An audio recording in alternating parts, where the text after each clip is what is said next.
following is a presentation of Epic Esports Radio Network. Live from Oregon, broadcasting around the world, you're listening to the Coach's Corner Radio Show. Sit back as we provide in-depth analysis covering all your favorite sports. Football, baseball, soccer. There's not a sport that we don't cover. So step up to the plate. Get ready for a hit. We're putting on a show, and Coach Craven's hosting it. So without further ado, we proudly present to you your host, Coach Brian Craven. Welcome back to the show, wherever you may be listening, however you may be listening, across this great nation or indeed the entire world. This is Coach's Corner, and I'm your host, Brian Craven. I hope you are happy and healthy, doing your best. We've all got struggles, but we're getting through it the best we can, and that is all you can ask for. Give yourself a break. Give yourself a break. Don't be so hard on yourself. I know that's my biggest problem. So we are back, and we are back, in fact, with a friend of the show, Slinn Shady. We said we were going to do this the last time I had him on, and then we had like fires in the Northwest, people moving, all kinds of stuff happening. And frankly, I haven't done another show since the last time, but it's all good because we've got a lot to talk about. And as always, he's got a lot of good stuff. The guy looks at the league different than the rest of us. Maybe it's that UK thing. I'm not sure. Maybe he's just kind of a genius. Anyway, we are going to be talking about the differing fortunes of Chicago and Louisiana since the air quotes incident. We're going to have a look at the outlook for playoff teams in the last couple of weeks. We are how far away? By the time you hear this episode, probably the next week will have happened, so we'll be 2 weeks away from the end. Or 3 weeks. Sorry, math. I've had concussions. Anyway, and we're also going to do a general assessment of the season for every team. That ought to be fun. I'm pretty sure somebody's going to be upset with that. But hey, and this is for you, Cam. It's just my opinion, just my observation. I could be wrong. You're free to disagree. It's still a free country, relatively. Anyway, buckle up. Like I always say, buckle up. Get your snacks, get your drinks. I think you're going to enjoy it. The one and only Slinn Shady, all-pro linebacker and GM with the Las Vegas Fury. Slinn, how you doing, man? I'm good. I've had a bit of a cold, a bit of an illness the last few weeks, so I'm hoping that my voice sounds like it's got that oaky quality that yours does, just to see if I can compete with yours. Just to see if I can become one of the sexiest voices in the SFL. You know, I feel like people are messing with me when they say that, but I'm just going to go ahead and own it anyway. No, they're not. Well, it's good to have you. I mentioned in the introduction that you probably haven't heard yet that you and I were talking about doing this show in my last show. And then I've had a whole bunch of crap. I don't know how much you follow the news, but the entire Northwest has been on fire for about a week. Yes, I've seen. I saw a clip last week. It might have even been sooner than last week, but there was a woman in maybe I don't know where she was. She was in some kind of city somewhere in your huge country, and it was black outside, and it was like a red hue everywhere. Oh yeah. And then she said it was 11:30 in the morning. Yeah. And yeah, it's crazy. It's crazy. I mean, we don't, obviously in the UK we do have fires like that, but nowhere near to the scale. So for instance, I live quite near a national park, and basically someone set it alight a few years ago. Okay. And that was a tiny fire compared to what you've got over there. And even now the area is still recovering. So God knows how long it'll take. Is it mostly Oregon that's been struck down? Well, California's had some trouble too, in Washington. There were some people, and I'm not going to start spreading rumors. There were some people actually setting some of these fires, and then some of them. Really? Yeah, and people have got speculation about who they were. The U.S. is in a crazy time right now. People are losing their freaking minds about even the littlest things, so it's hard to tell. But we do have people on video caught setting fires. We've had people arrested.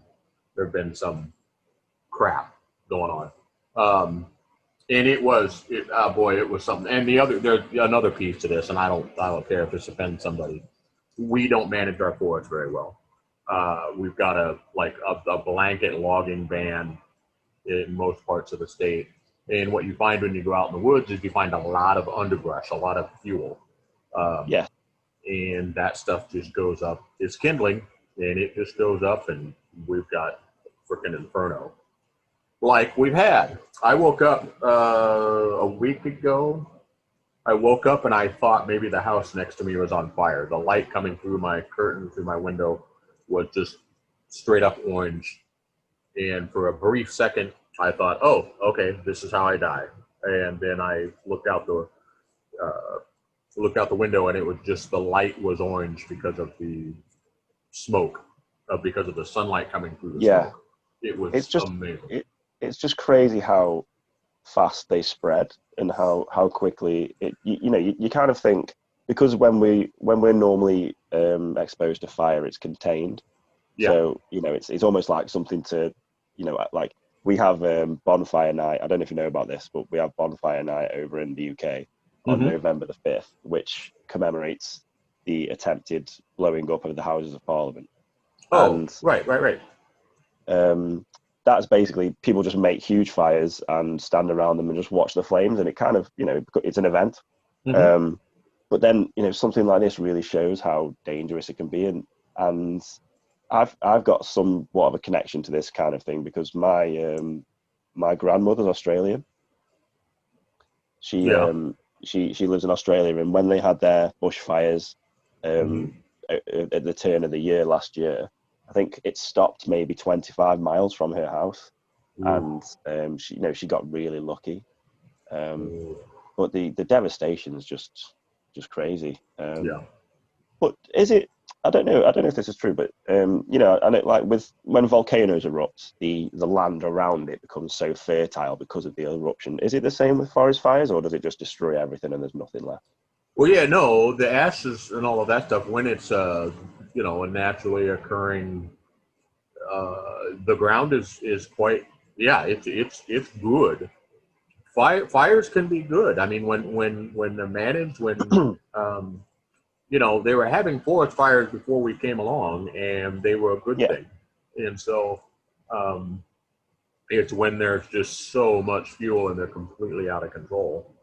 And that's what we've got going on. But it is funny because, not funny is not the right word for it, but from the ashes, there's that old phrase, from the ashes, you get some real growth a lot of times out of these things. So,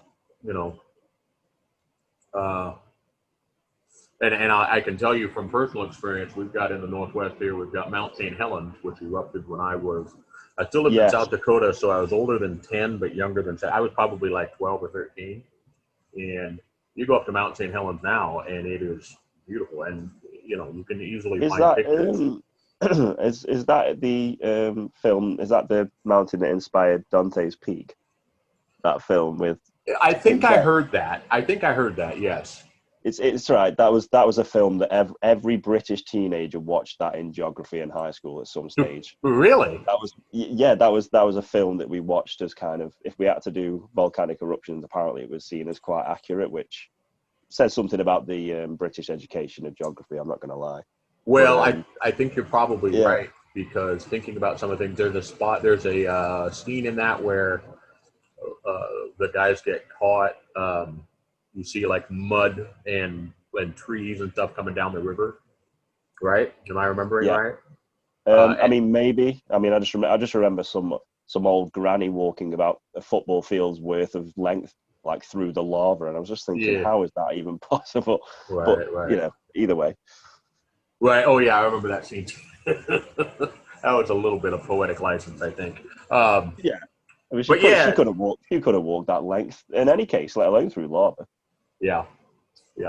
I think you're right. Thinking back to that movie, it's been a while since I've seen it. That's one of those like guilty pleasure movies. Like when it's on, I watch it. The last time I made a crack about a movie, I offended Dave Axis' wife. because I said something about A Knight's Tale. But oh, I love A Knight's Tale. well, that's what I said too. I said it was a horrible movie that I loved because it was dumb. It was a dumb movie. Oh yeah. But it was. It was fun, right? It was fun. It was a good movie. So yeah. So that's kind of how I felt about Dante's Peak. It's like, oh, good grief, but I liked it. It was a fun movie. So it's quite what's quite funny about The Knight's Tale is the obviously one of the characters is named after the great writer Geoffrey Chaucer. Yes. And I didn't, as a kid, it was, I think it came out in 2002, so I would have only been 10. Okay. As a kid, I didn't know this, so when I found out about the actual Chaucer, I was like, oh, what, he's named after that film character. That's so weird. That's good. That's pretty funny. But yeah, no, that was yeah. It is one of those guilty pleasure movies that you know, if it'll be on some sort of channel 99 in your list, but if you see it, you'll just watch it. Oh yeah. Yeah, I watched it on Netflix or something the other day. I was like, oh hey, yeah, I'll watch that. So it's a bit like films like, it just reminds me of being younger. Films like Dodgeball or Anchorman or just stupid comedies like that. Yep. That you just can't help but watch. Anyway, I feel like we're digressing again. We do this, don't we? Yes. We do this. We go out into the weeds a little bit. Well, Yes. let's start. Yes. Let's start a different kind of fire, and let's talk about the league. Hey. Let's do it. How about let's start out with let's talk about Chicago and Louisiana. Ooh, that's a burning flame. You want to do that? Yeah, let's do that. We'll do that. I think when you and I were doing a little prep, you brought, I mean, the differing fortunes of Chicago and Louisiana since the incident, I believe, is how we termed it. The incident, yes. I mean, we don't need to explain any further. We all know what the incident was. Yeah. Everybody knows, and if they don't, they're not really paying much attention, are they? It's now the incident. Soon it'll be the happening. Then it'll be the myth. Then the legend that was. Oh, there's a chance to go into the weeds. I'm going to save that for a different show. So obviously Louisiana, I'm going to admit it, I was a little surprised by that result with Jacksonville, but hey, they've got one loss.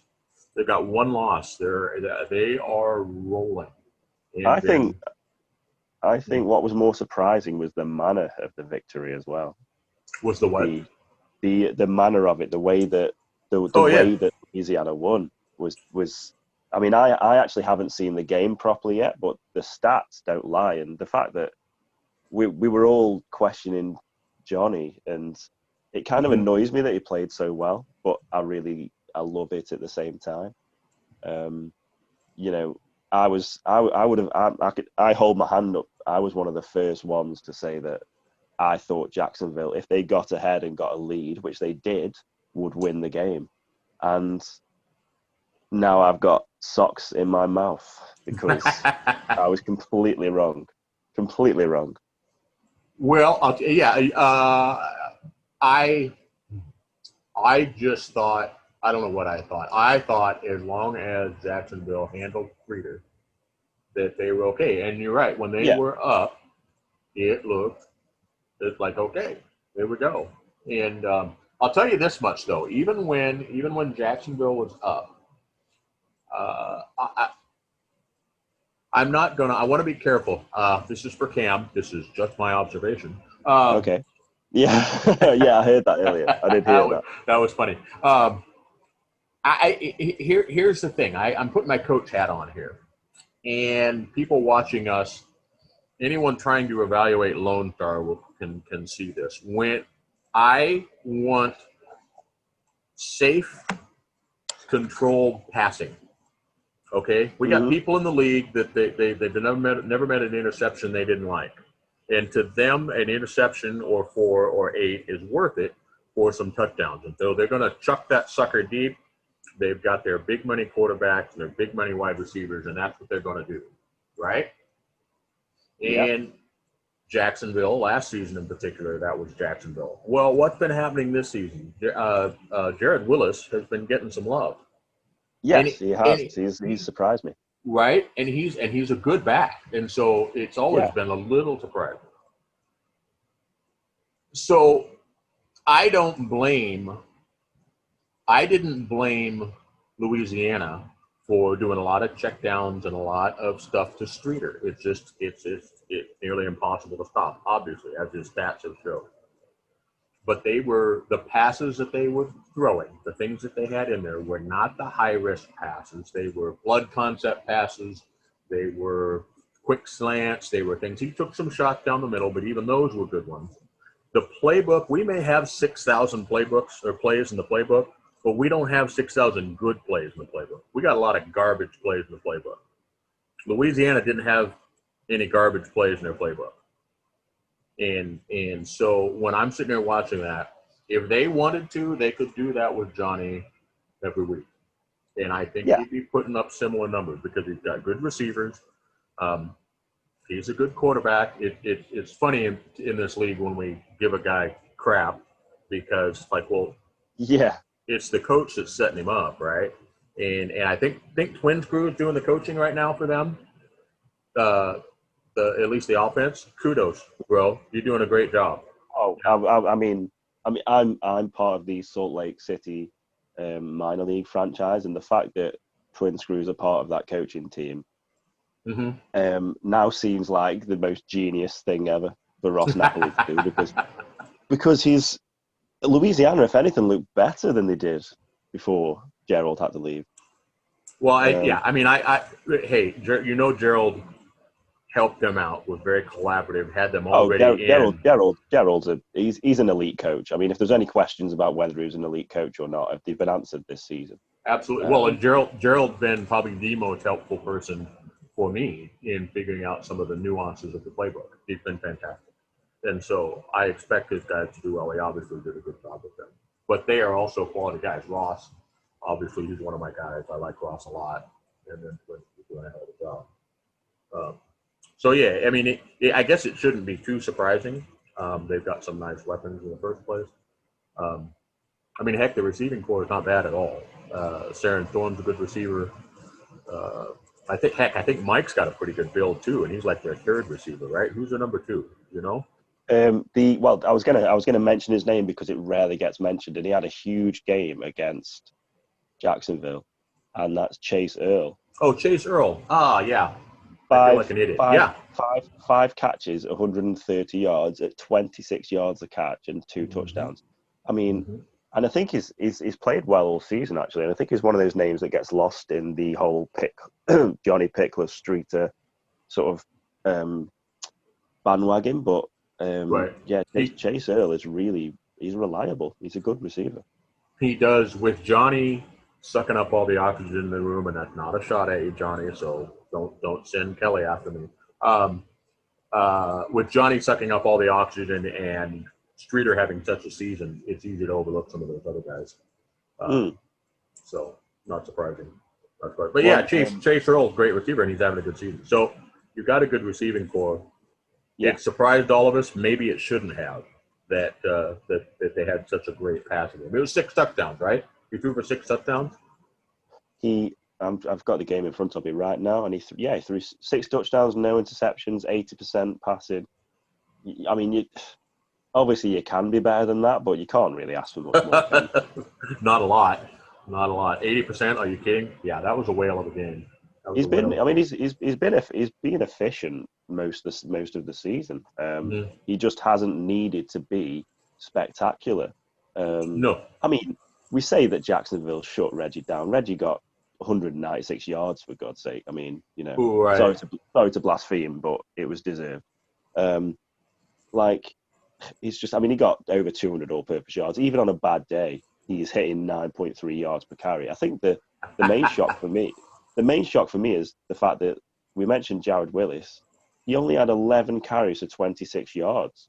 Yeah. I mean, he got 2 touchdowns, which I presume were very short yardage, but I don't know, especially with Jacksonville being ahead, and obviously right. Christensen throwing 5 interceptions. Right. You would have thought that they would have used Willis more just to run the ball, but I mean, Mm-hmm. I haven't seen the game, but it seems that they went away from that. Yeah, they did. They did. And, well, and I didn't get to see the whole thing either, and I was distracted when I was watching it. So, maybe the playbook wasn't all that different, and just the whims of the AI were such that they said, Willis isn't Yeah, getting it today. I don't know. yeah. But I think one thing that I've kind of was thinking about was, like how Louisiana have dealt with the loss of, because obviously, with Gerald going, they've lost Nathan Blake, the player, as well, Mm-hmm. Mm-hmm. at the free safety position. I was thinking, how are they covering his position? But then I've looked, and they've got Tank Bennett and Jeff Malinishin already, like at safety anyway. They had 3 safeties. Mm-hmm. So in reality, it's kind of a minimal loss in a way because they've covered it. I mean, because Malinishin and Bennett are already 2 top-level safeties anyway. Yeah, they're pretty good. Yeah. Yeah, they're both pretty good safeties. I mean, Tank Bennett's always in the conversation for, team of the year. Mm-hmm. He's always sort of seen as one of the best safeties each season. So I think they haven't missed Nathan Blake all that much. So do they only have? So with that, they basically have 4 contract defensive backs. They have. It's kind of like the SFL of old when you had 12-star players. Okay. But I mean, that's still, it's still doable. It's clearly. I mean, they've. Well, we're doing it. I mean, we're not having the season they are, but we're doing it. So, yeah. Well, I mean, your guys' form isn't far behind. I mean, you're in good form right now. Right. But then, on the flip side, you as successful as Louisiana have been, you've got Chicago. Yeah. Who, it's kind of like, I don't think yin and yang is the right terminology, but it's like the opposite of that. They're going in very different directions. And I mean, Chicago lost to us at the weekend, and I mean, they lost 40-20. They got a touchdown in garbage time against our backup. So if in essence it was 40-13. Mm-hmm. Have they lost 4 in a row? Maybe, I think it is 4 in a row. Okay. I think they were 4 headed after week 5. They were 4-1. They were 4-1. Yeah, just beaten Atlanta, riding high, and then they went on a run of losing in a low-scoring game to Carolina. The defense still looked good though, despite the offense struggling. The defense looked good against Charleston. They lost 19-13, and then since then, both areas of the field have struggled. Lost 41-9 to Jacksonville, and then lost 40-20 against us. So, yeah, I can't see them making the playoffs at all. The momentum's certainly not on their side. That's for sure. That is. Well, sure. I mean, even looking at their last 3 games, they've got Denver at home. Next, then they have to travel to Atlanta, and then they play you guys, Lone Star, in the last week at home. So, if we're thinking that 6-6 is the minimum to get in the playoffs, I can't see them winning 2 of those games. Well, I hope not, because that might be we might be one of them. Yeah, it's a tough one, isn't it? And there's some good people over there. I'm a big fan of Greg Soto. I think he's yes, agreed. I think he's doing well. But yeah, it does leave you. I'm having a hard time putting my finger on that with them. I mean, it kind of proves that, as much as the SFL is a simulation and it's down to AI, it still is based on, I guess, there is a lot of momentum in it, and there's a lot of skill involved, and the top teams are the top teams for a reason. It's not just luck all the time. Obviously Chicago are missing, have obviously missed a beat since the incident in week 5, I think it was. And I mean, I don't mean to sort of poo-poo on them, but that's a really tough end of season schedule, and they're 4-5 right now. On the outside looking in, it's going to be tough for them. It's going to be really tough. Yeah, well, and I can see it'll be what you say. Denver and Atlanta are in there. They're at home against Denver, then they travel to Atlanta, and then they're home against you guys. Okay, yeah. Yeah, two of those. I mean, Atlanta doesn't look like Atlanta from last season, but it's Atlanta. So, Yeah. you know, um, if they're hanging their hats on beating us and getting into the playoffs, you're in trouble, fellas. You're probably in trouble. I mean, to think about even Atlanta. I mean, we play Atlanta this week, and Chicago lost to us 40-20. I'd say Vegas and Atlanta are very similar in terms of sort of the way they've been playing this season. So that kind of gives you an indication of how. It will surprise me if they beat Denver at home. Yeah, Denver, because Denver's looking pretty good, aren't they? Yeah, I'd say more than that. Although I can't be too nice considering they're our biggest rivals. So. Yeah. Oh no, it's okay. I don't have any reason to dislike Denver, but I'm always going to give them a hard time if I get the chance. So, they've been looking okay. I'm still not convinced. Jeremy's going to be pissed. I'm kidding. To be honest, I mean, if we're talking about teams that we're convinced about, I mean, well, since the start of the season, since before the season even began, I've been picking Baltimore, so I'm going to stick with that. Baltimore are my favorites to win the whole thing. Well, they've only lost 2, right? Yeah. Yeah, they lost. Yeah. They lost week 1 at Atlanta in a very close game. When week one's a bit of a anyone can win week 1. It's a crapshoot. Yeah. Yeah. We don't have that phrase over in the UK, so I feel like I can't use it. Well, I'm like, is it a crapshoot, like the shooting crabs, or is it shooting? Yeah, craps is a dice game. You see those guys like, they're usually kind of dirty. They're in a corner shooting dice. That's a craps game. Right. Okay. And they're betting, and there's always that one guy that looks like maybe he needs to get another fix. Maybe it's heroin, maybe it's meth. I'm not sure. And he's got to hit on this one because he's got to pay his bookie or something. These aren't people you're throwing around a lot of stereotypes here, bro. I'm profiling. I profile. It saves time. No, I'm kidding. There is somebody in the corner of a bar playing craps right now, listening to this show. Going that son of a no. I was going for effect on that one. I was about to say these aren't people you find in church, just to throw a little bit more. But anyway, that's a craps game, and they call it shooting craps.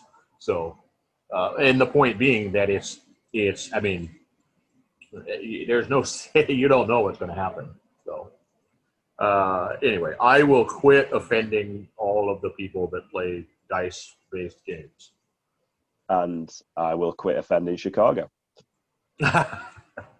Do you think? You know what? That's a loaded question. Go on. No, you can ask me. You can ask me a loaded question. I've got big shoulders. Do you think? Well, see, I'm sitting there. We'd already answered it. We said, do you think they can turn it around? But I mean, the law of averages says no.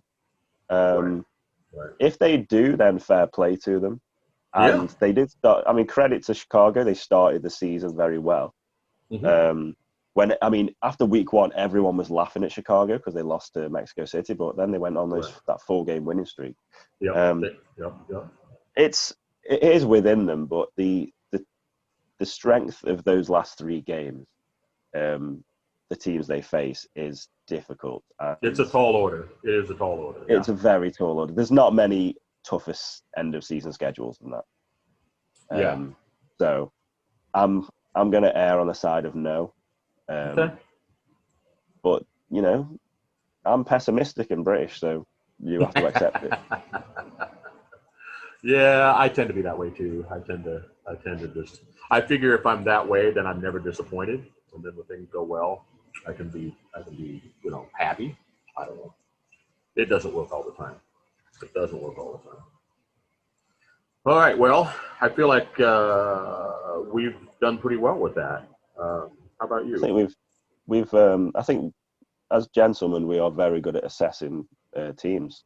and should probably do this professionally for the rest of our lives. People should pay us. People should pay us. Yeah. Definitely. Until that time, I think we've done a very good job. Yes, Brian. We've picked at those scabs long enough. Well, let's move on, and this is where it gets really fun. I said starting fires. As everyone knows, I offended St. Louis greatly at the beginning of the season. This is my opportunity, our opportunity, to offend everyone else. And let's have a look at where we stand with all the teams and do a little bit of a rundown on them and an assessment of them, maybe their playoff chances, all of that. You want to do that? I am more than happy to do that. Okay. I'll preface it by saying that it's nothing personal. But it's just business. It's just business. If you're going to go 1-8, then I'm not going to say you're going to make the playoffs. There we go. That's where we stand with that. Okay, how would you like to do it, Brian? Would you like to go by record or by alphabetical order, or just go in a random completely? Well, it sounds like you've got some data in front of you. It sounds like you've done a little bit of an analysis. So I thought I'd give you the wheel and let you steer. I have some team. The teams I've put down are in alphabetical order. I've got some team names with their last 3 games and their current record.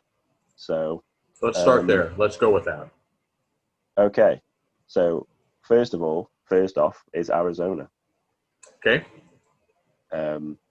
By virtue of the fact that they begin with an A. Yes. I gave them permission to go 11-1 after their week 1 loss, and they clearly didn't listen to me, which is, I'm sad. Arizona is one of I root for Arizona. They listened for a while. They did. Ashley Jackson was playing out of her mind for the first for the 3 weeks after that. Mm-hmm. And then it seems that, things have stuttered somewhat. Whether teams have decided they've figured out who Arizona are and they've figured out the way to beat them, or whether someone like DJ Moses, who was so good at the start of the season, whether he's slowed down and that's had an effect. But I think it seems to have been that the defense is always going to be good. Yeah. It's never not going to be a good defense. It's just seems that the offense for the last few weeks has been very hit and miss. Yes, a little bit stagnant, a little bit predictable. It feels like, that's disappointing. Yeah, and it's a bottom 5 offense in terms of scoring. They get good rushing yards, they get okay passing yards, but they scored 18 touchdowns, evenly split between passing and rushing, which isn't bad, but it just clearly hasn't.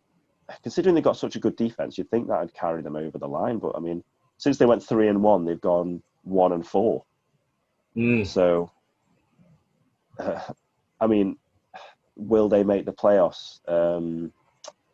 They have 2 home games and one away game, which is, I guess, promising. But they play Vancouver, Sioux Falls, and Baltimore. So the teams. We're on about Chicago's last 3 games. I think Arizona's is definitely even tougher than that.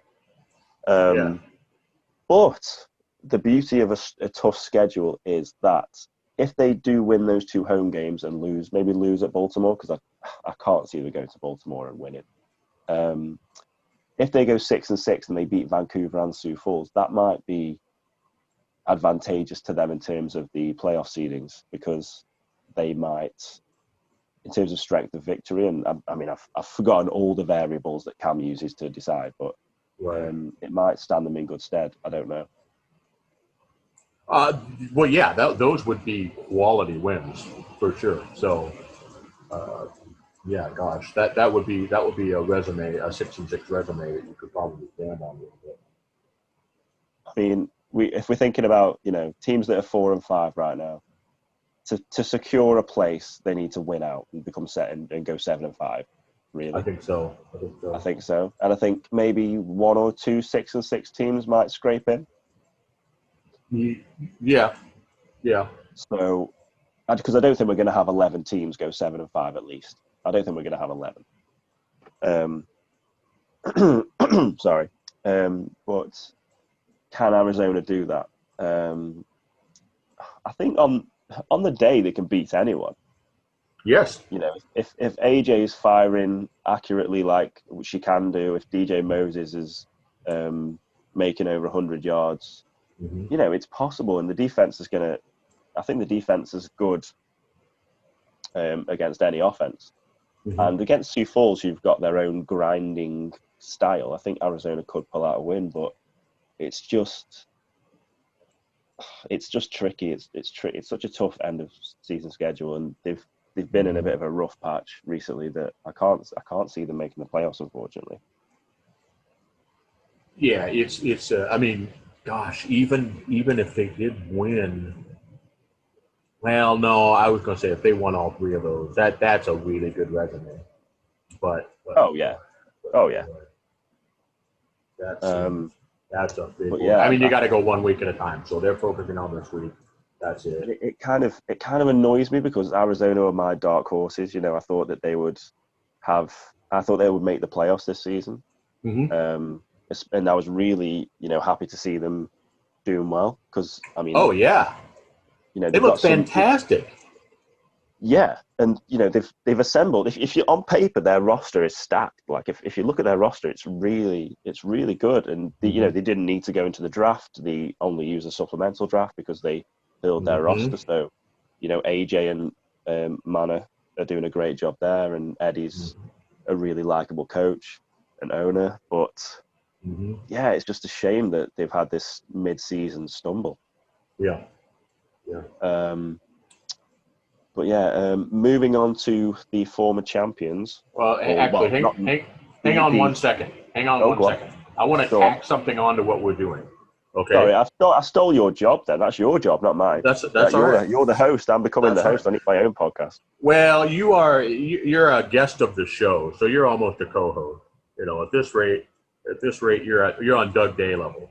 Okay, you're getting there. Whoa, Doug, getting there. Hey, I don't know if Doug is going to be happy about that. You know what? That just means he's got to raise his game. That's all it means. Maybe, Doug. No free rides here, bro. Anyway, I crack myself up. Anyway, what I want to tack on in these little bits is, so we're saying, so we're going to say playoffs or no about the team. Okay. And then I want to know, and this is wild speculation, obviously. Wow. What happens moving forward? So the question is, you're Arizona. We're saying we don't think they make the playoffs. What's your next move? In the off season, do you say, like you said, we've got a stacked roster, we're just going to get better? Or do you try to make some changes? And I'm not going to ask you to say what changes, but do you try to make some changes and make a move? That makes sense? So I want to tack that on if we can do that about every team. So you're Arizona, and we're saying no. The consensus is no, not making the playoffs. What are they looking at in the offseason? Are we also presuming that the rosters don't expand and we stay at 20? Shall we say that just to make life easier? Let's make that the standard. We're going to say that the rosters do not expand. To keep it simple. Now, I'm hoping rosters expand because we got some people we're eyeballing that we want to join and we don't want to lose anybody. So we want rosters to expand, but we're going to go on the assumption that they do not. So yes, what are you going to do? I think they stay. I think they stick with what they've got. I mean, from what I've seen, Eddie is someone who is very loyal to his players. Yes. And he really appreciates players that make the time to, you know, choose Arizona and become part of that culture. And I think AJ is the same. So, and they've, like I said, I really like their roster. Their roster build was probably one of my favorites going into into the season. So I don't know whether it's one of those things where, you know, the more Eddie gets used to coaching offense, or whether he gets some help from someone else who, you know, maybe the change should be that someone within the team could step up and help Eddie coach the offense. Maybe. That's no slight against Eddie. It's just that judging on where the weakness lies, it's not the defense. Right. Right. So yeah, so I mean, I think I'd keep the roster the same. I think maybe it's just maybe a coaching development on offense that would be the key to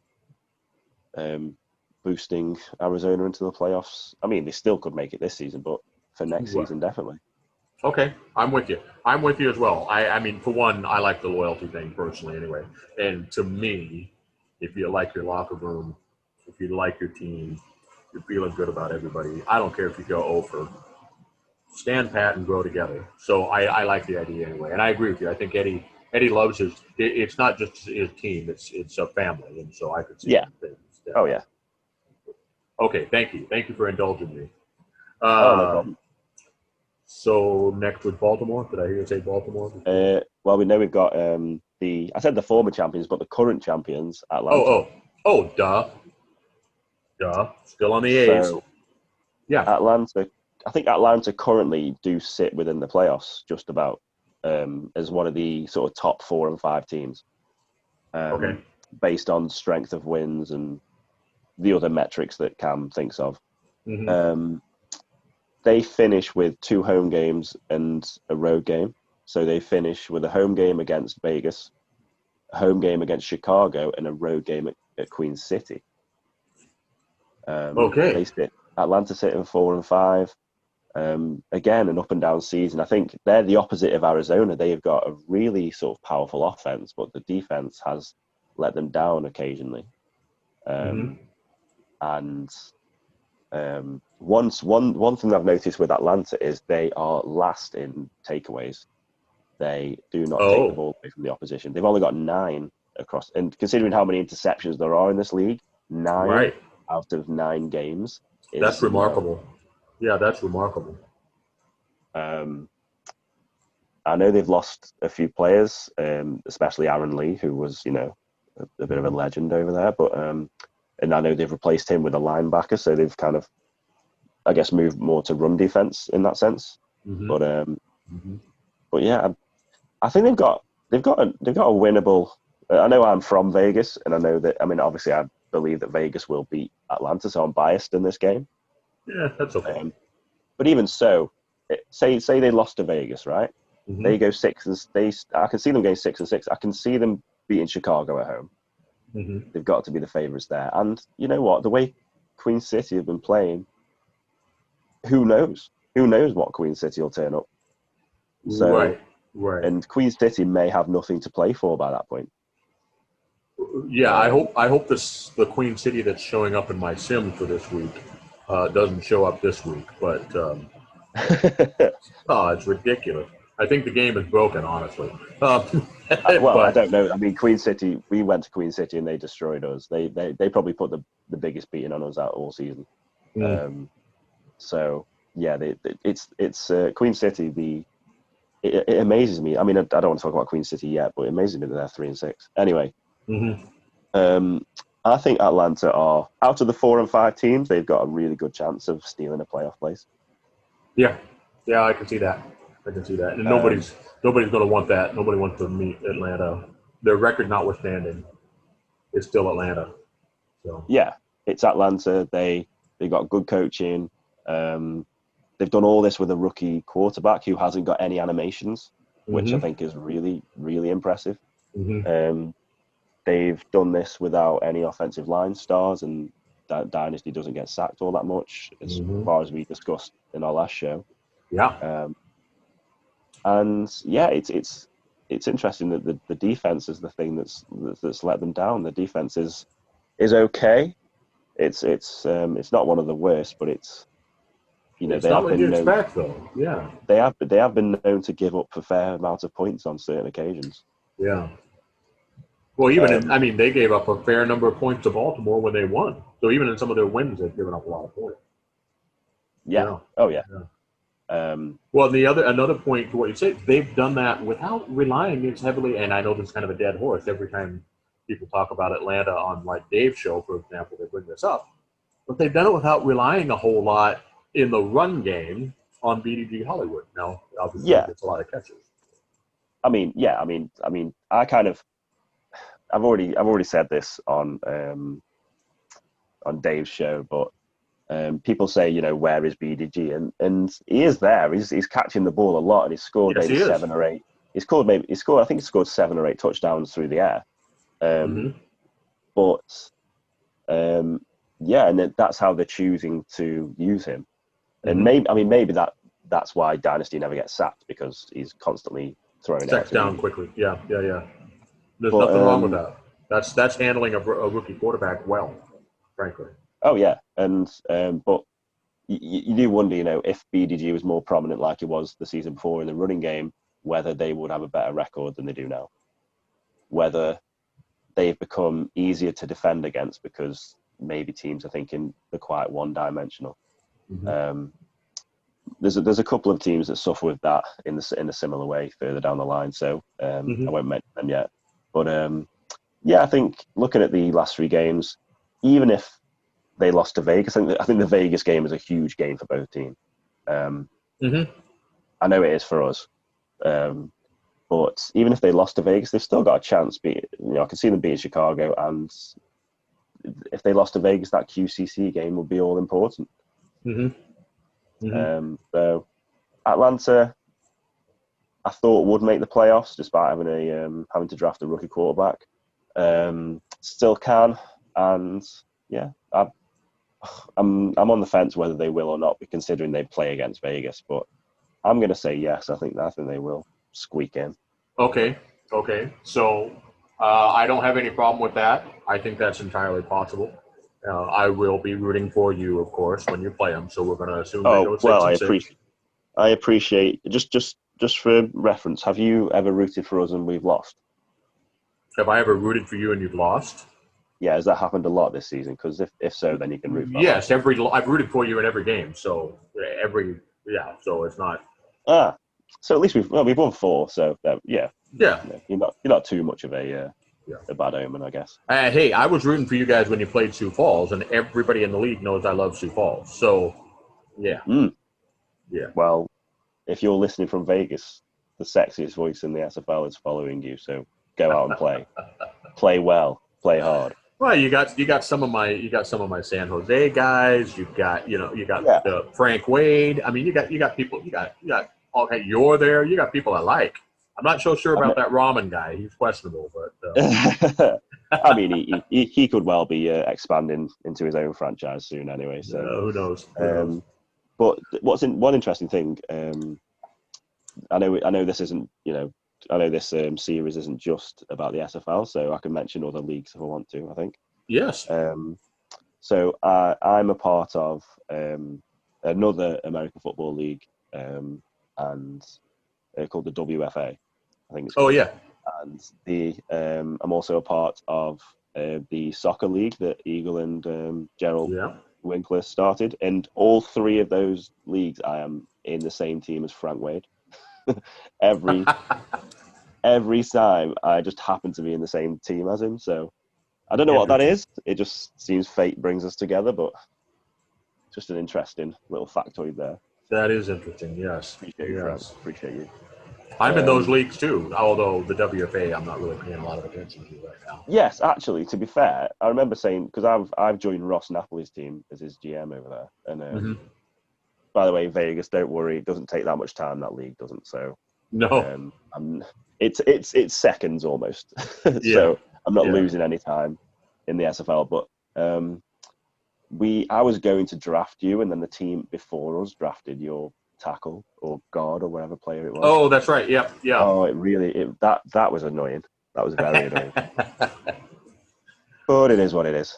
Anyway, so I guess we need to talk about whether we think Atlanta needs to change anything. Yeah. Okay, so we're under the assumption they're going to sneak into the playoff. Probably not go to the championship. So you're Atlanta. You've gone to the playoffs. All in all, a relatively successful season. Now the off season is looming. What are you going to do? What do you think you're going to do? I think they need to, if they're going to address anywhere, it's the defense. Okay.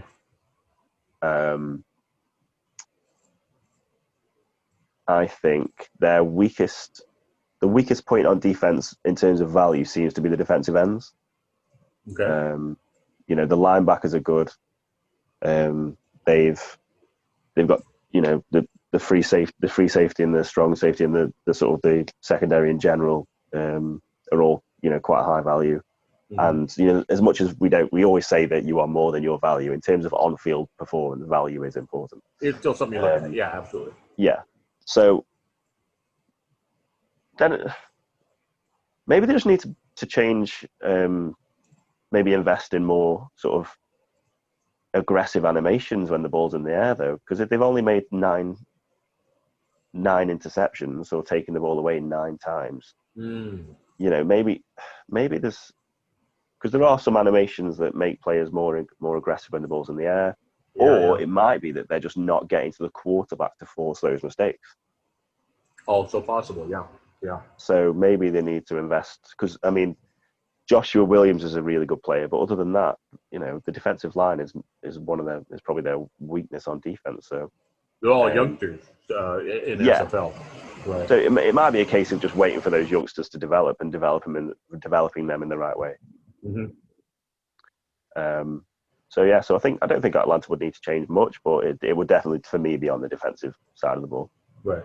Well, I mean, and I think that's a valid strategy. We talk about, what are they going to do? And when you're talking about standing pat, when you say a team stands pat, it's not just that they're standing, but they're progressing their players, obviously, and everybody's going to get better. So, and that is something. Atlanta plays a long game. I had a long conversation with Marcus about progression when I was first doing the SFL, because I was wanting to help out my players with their progressions and things like that, and talk about their builds.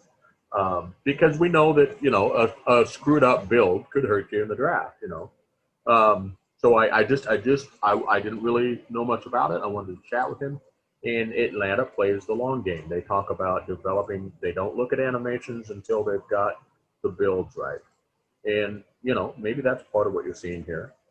You mentioned that Bryant Dynasty doesn't have an animation yet. They're building his attributes. And heck, it paid off. It paid off for the championship last year. That long game that they played over a couple of seasons. Maybe that's what they're doing again. Yeah, and it's, even if they don't make the playoffs this season, you can't take that championship away. Nope. They've got something that the majority of the teams in this league don't have and want. Mm-hmm. That's the final goal. So, they're in a. It's not a win-win situation, but they're in a strong position either way. As a franchise. They are. That's not a team that you're looking at. Even if they don't make the playoffs, that's not a team that you're looking at and you're going, dude, I don't know what we're going to do with this. Let's, Oh yeah. Rebuild. Yeah, that's a good point. I'm wondering, Coach, whether, because this going through one by one might take a long time. Okay. Because we like to go into detail, which is a good thing. Right. But when we've got 22 teams to cover, it might not be the best thing for the person who has to edit this. I'm wondering if next we look at, next on the alphabetical list is Baltimore. Okay. And as well as looking at Baltimore, I want to also look at the other 7-2 team, which is Sioux Falls, and maybe look at a comparison between the two. Yeah, I get it. Yeah. Let's go with that. That might make this a little more concise. Especially as Sioux Falls and Baltimore play each other this week. Oh, that is a game. That is a game that is a game in capital letters. Mm-hmm. That could rival the Jacksonville, Louisiana game from this week. Absolutely. I don't think it'll be as high scoring, but it won't be any less intense. No, that'll be a good game. Defense was relatively non-existent in that other one. So, what was it? 80 points, 84 points, something like that. Yeah, looking at the scoreboard, definitely. We say, Louisiana did intercept the ball 5 times, so that's good defense. That'll do it. Okay, yeah, let's do it. I like it. 7-2. So we're looking at the 7-2s, basically. The remaining 7-2. So out of the 7-2 teams, to me, Baltimore have looked the more impressive down the stretch. They just convince me more the way they play. I think and I think when it comes down to a one-off game, as effective as Sioux Falls kind of grind it out, run the ball, heavy defensive display football is, I mean, it's really effective. In a one-off game, I think in the playoffs, I think it would be easier to. I feel like it's more like we're more likely to see Sioux Falls slip up against a team that game plans well against them than it is against Baltimore, who are so balanced. You don't really know what's going to come at you each week. And as much as Sioux Falls' defense is better than Baltimore's offense is just, it's like a metronome. It just keeps producing 25, 30 plus point games. And yeah, they're just such an impressive. They've been impressive for a few seasons now, but they're just such an impressive team to watch. They are, and you're right about they limit their turnovers. There's a lot of variety there. I mean, I think the last game, T-Roy had a good game, and you almost didn't notice, right? Because it was kind of folded in with everybody else having pretty good games. Yeah. He had 4 touchdowns, and it's like, it's kind of like par for the course. Right. Yeah. It was probably in a way, and I'm exaggerating a little. It was the quietest 4 touchdown game you're going to see. Yeah. But it was a 4 touchdown game. Then you have, Ivory Irvin and the other receivers. They're all good receivers. Any one of them could have 10 catches for 150 yards in a game, and it could happen. Heck, I remember there was one game that like 2 of them had double-digit receptions. One had more yards, the other one had more receptions. They're very active receivers, yeah. Yeah, and that's a testament. You said metronome, which is a great way to put it. That's a testament to the efficiency of the offense. And the defense has come along. I remember chatting with Chad Rowland before he left, and he was just talking about because they had some guys that had been safeties that were now playing corner. There was some progression they wanted to do, something like that. You're seeing that. They're playing better and better. So, and I also, Sioux Falls, I love Sioux Falls, and I love that power run game. But when Sioux Falls, and I don't know why, because they have the pieces, but when Sioux Falls throws more, they are less successful. And so, yeah, I'm with you on that one. I think if you can get Sioux Falls, and Lord knows we tried. Lord knows we tried when we played them. We didn't even worry about the passing game. We were just like, we're going to try it. We're going to do everything we can, and it didn't freaking work. But we were going to stop Colin Hart if it killed us. And, if it had been on our side and they'd thrown the ball, who knows? We did get lucky. 2 onside kicks, that's not going to happen very often. But, I have to agree with you on that. Crazy. Obviously, like I said, Sioux Falls, I love Sioux Falls. I'm always rooting for Sioux Falls. But if you're going to force me to bet my money, I'm probably betting it on Baltimore. Yeah, the way they look now. And what's interesting with you when you look at the last 3 games is they both play Arizona as well. So Arizona could have a say in, the fortunes of Baltimore and Sioux Falls. Baltimore play Arizona at home, so you'd assume they would win that game. Yeah. And Sioux Falls go to Arizona after they travel to Baltimore. So that's a tough two-game sort of 2-game grouping there. And then Sioux Falls finish. I was trying to think of the right word. Sioux Falls finish at home to St. Louis, which I imagine will be a really defensive game. Yes. Because St. Louis have got a really good defense. They really do. We played them two weeks ago, and they just stifled. It's like their defense is like a really, really muggy, hot day. It just stifles you, and you just feel like you've got no energy. Mm-hmm. That's what their defense feels like playing against it. So, Sioux Falls have got a tough last 3 games. They're going to make the playoffs. We know that. Yeah. I think out of the 2 teams, to be concise, to me, Baltimore, have had the better season. If you look at the strength of victory, Baltimore's is above 500 and Sioux Falls is down below 400. So, okay. That says something to me. And I think Baltimore have just looked more convincing recently. than the Sparrows have.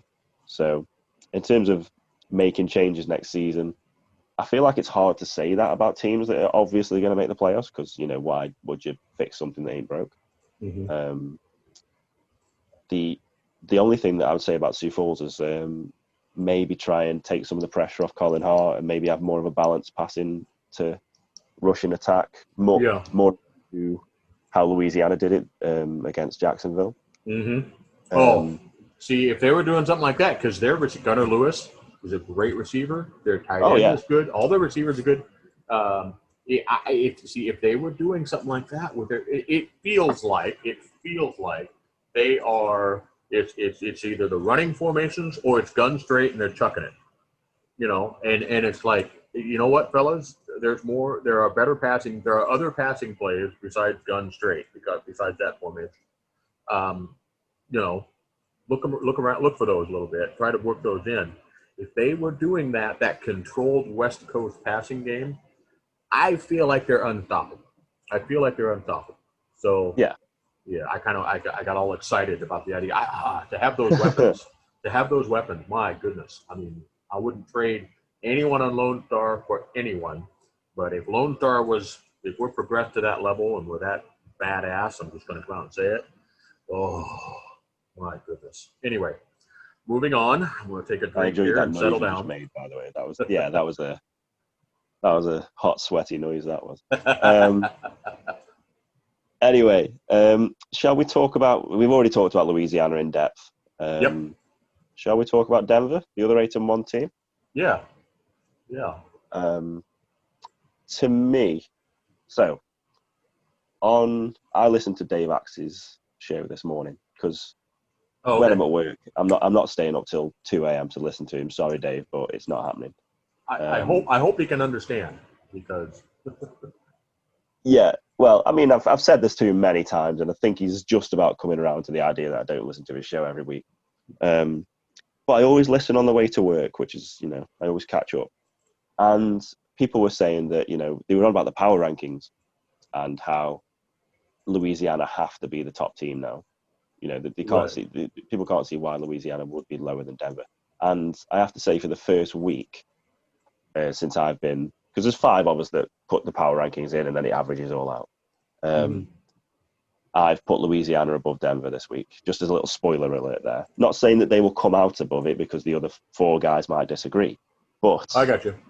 Myself, I have put Louisiana above Denver. And I think Denver, the reason I've done that is I think Denver, whilst they've had such a good season, I think they are prone to an upset. If you look way back when they nearly lost to Portland, if you look at a couple of other games where they've been close, and even if you look at the upcoming schedule, they travel to Chicago, they then travel to Vegas, and Vegas at home, everyone says that we do really well at home, and I agree. We're a really tough place to come. I think we can beat Denver at home. Especially when, we lost to Denver in week 1, which again, as we've said, is a bit of a crapshoot. So, and they finish at home to Tulsa. So again, they'll make the playoffs. But I think again, Denver, they're not quite as Sioux Falls are, but they aren't as balanced as one may think. Well, I think Jeremy's got a playbook he likes, and he doesn't make a lot of changes week to week. And I don't blame him. It drives me a little bit nuts when it's like, hey, we're at the max on our changes every week. It's like, why did you do that if it worked last week? So I don't like that very much. And I like that Denver, if it ain't broke, don't fix it. But you're probably right. You're probably right. If they don't have, do they have a win? I'm trying to remember their schedule. They don't have a win like Louisiana just had over Jacksonville, for example. They don't have I don't think they've got a marquee win. No. Right. They went to Charleston and they beat Charleston, and everybody agrees that Charleston is better than their record, but nonetheless, I agree. It's not the same thing. And they didn't. They beat Charleston. The closest they've come to, sorry to interrupt, the closest they've come to a marquee win is their actual loss, which was 27-24 against Baltimore. There you go. That's almost the closest they've come. And Louisiana, I know Louisiana were at home against Baltimore and Denver on the road, but Louisiana beat Baltimore. Mm-hmm. So even on common games, Louisiana, to me, have the edge. This isn't just the fact that, they're our main rivals. I think Denver are a great team. They're obviously a great team. Oh, yeah. They're a contender. I think they're a contender for the championship. I mean, definitely. They can beat anyone on any day. And I know we say that about every team, but with Denver, I truly believe it. Mm-hmm. And to be honest, I don't know that if they matched up Louisiana and Denver, whether, styles make fights, styles make games, whether Denver would have the edge in a one-on-one fight against Louisiana. Hard to say, isn't it? Yeah. Even if it might seem stupid to say that they're not as good as Louisiana, but might have the sort of key to beat them. But I just think Denver are one of those teams that I think if Jeremy carries on coaching and they retain the players, they're going to be up there for the next 4 seasons. Mm-hmm. Mm-hmm. Yeah. They seem to have that formula. Well, and I remember him saying last year, because they lost a lot of people after their championship. Yes. And so they needed to get some people progressed. And he took a season off from coaching, and it was just about getting those guys progressed. They've progressed. They're a little bit, but there's still probably more that can be done. They do have some rookies, for example, that can progress some more. And so, Denver's not going anywhere. Even if they don't win it all this season, they're not going anywhere. They're going to go into next season, and everybody's going to be like, well, yeah, Denver. Yeah, it'll be interesting. I mean, Kramer's insufferable when they're not winning championships. That's my new thing. I'm just giving you a hard time, Kramer. If they win another one, who's just going to be impossible. Well, I mean, to be fair to him though, he is a bit of a trump card, like in a playoff game when it could be 3 points either way, and you've got someone who can kick it from 55 yards consistently. Yeah. No other team has that. No. And he's got them out of some holes. He's a season ahead of the next kicker on the list, isn't he? I mean, he's been 3 seasons now. Yeah. The way he kicks the ball is kind of what I want Otis Boudreaux to become. Mm-hmm. So yeah, they've got a get out of jail card really with Kramer. Mm-hmm. So yeah. Okay, so there's only one 6-3 team. Okay. Who is that, Coach? I knew you were going to ask, and I was panicking. 6-3. It is. It's right there. If you hadn't asked me, I probably would have spit it right out. It's. Come on, you know this. They did lose at the this week. On Monday night they lost. Oh my God. You know what? Oh, just go. Man, what's this? What? How do you not know? It was the game of the week. Sorry, man. I've had concussion. I don't know what to tell you. Do you want me to tell you? Huh? Would you like me to tell you? Yes, I do. It's Jacksonville. Oh, my gosh. That sound you heard with me slapping my forehead. Of course it is. Yeah, it's like Jacksonville. Wow. Yeah. Wow. They're the only 6-3 team. You need a break? Yeah, they are. I need a lobotomy is what I need. Jacksonville. Yeah, they were 6-2 going into that game. Now, Jacksonville are predominantly the nearly men of the SFL. They're what? they're always almost there, but not quite there. Every season, since I've entered the league in season 10, back when they were Tallahassee, they will make the playoffs.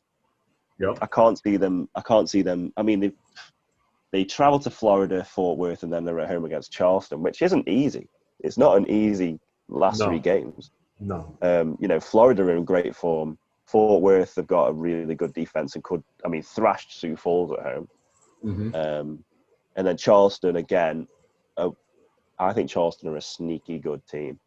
I do too.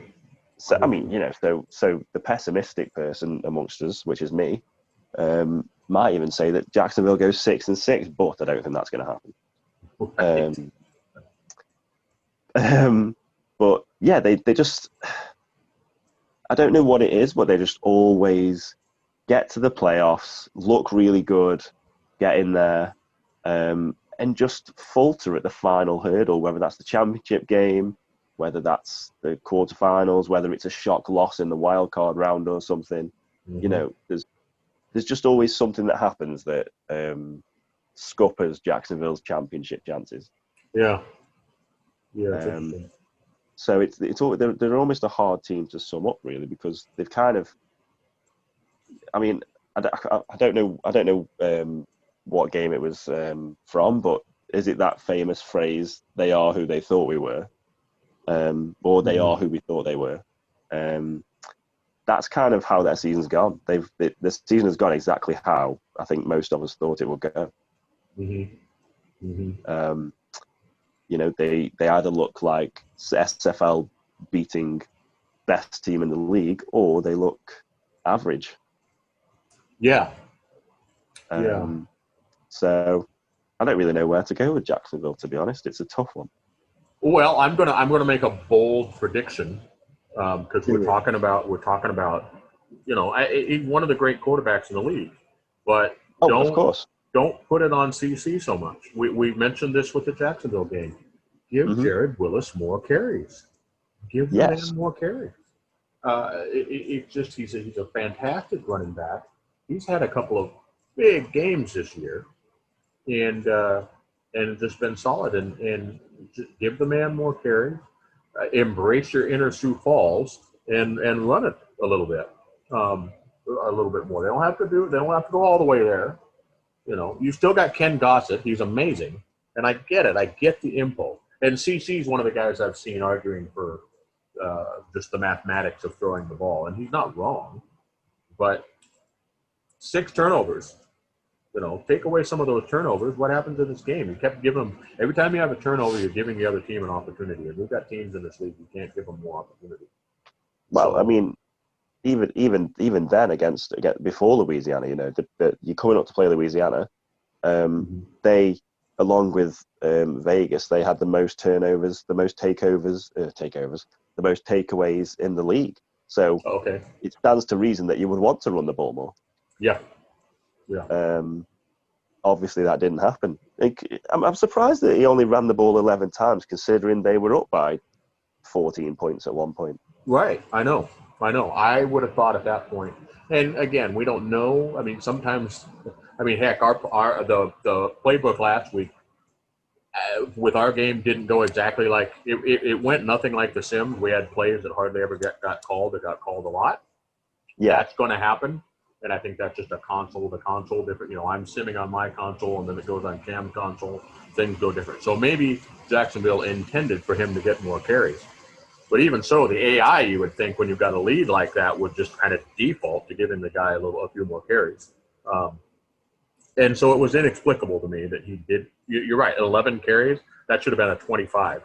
That should have been a 25 carry game for Jared Willis. Yeah, and I mean, I will just come at this with the caveat that whilst I am a very good GM, I have never simmed a game in my life because I can't get the game in the UK. So. And my knowledge of American football coaching is minimal. So I'm coming from that standpoint. So if anyone's getting offended or anything about what I'm saying, just know that you still know more than me. Well, and you're right, and you're coming from a point of view. That's part of why I'm saying what I'm saying. Yeah. He's been coaching a while. He probably has a better grasp on getting the playbook to do what he wants than I do. I mean, I'm just now coming to the point that I'm kind of like, hey, I feel like I've got a grasp on this, a tenuous grasp, but a grasp nonetheless. The playbook's mostly doing what I want it to do. I would think that he does have a good grasp on it, and if so, why? Why did that happen? Why did you not? Yeah. I mean, I do think sometimes people, and this is true of everybody, I think sometimes you have a picture in your head of what you are, and sometimes it's hard to see that otherwise. And maybe it's like, well, we throw. We've got Christian Christensen. We've got the other Willis. We've got all these good receivers. We throw. Maybe that's just it. Maybe it's like this works. This has been working. I don't know. But I that was Jared Willis should have got that ball 25 or 30 times. And to be fair, in the past with Jacksonville, I know we want to move on quickly to a couple of other teams, but in the past with Jacksonville, they've shown that they can do both. In season 10, their passing game was unbelievable. Record-breaking, unbelievable. And then in season 11, they had a running back who went over 2,000 yards. So, he was like a one-season wonder or something like that. But Jay Eniola. One of the best seasons we've ever seen. Yeah. So they can do either. Frank knows how to coach that. It's just obviously it's different now. It's different now with the amount of stars we got on the field at the same time.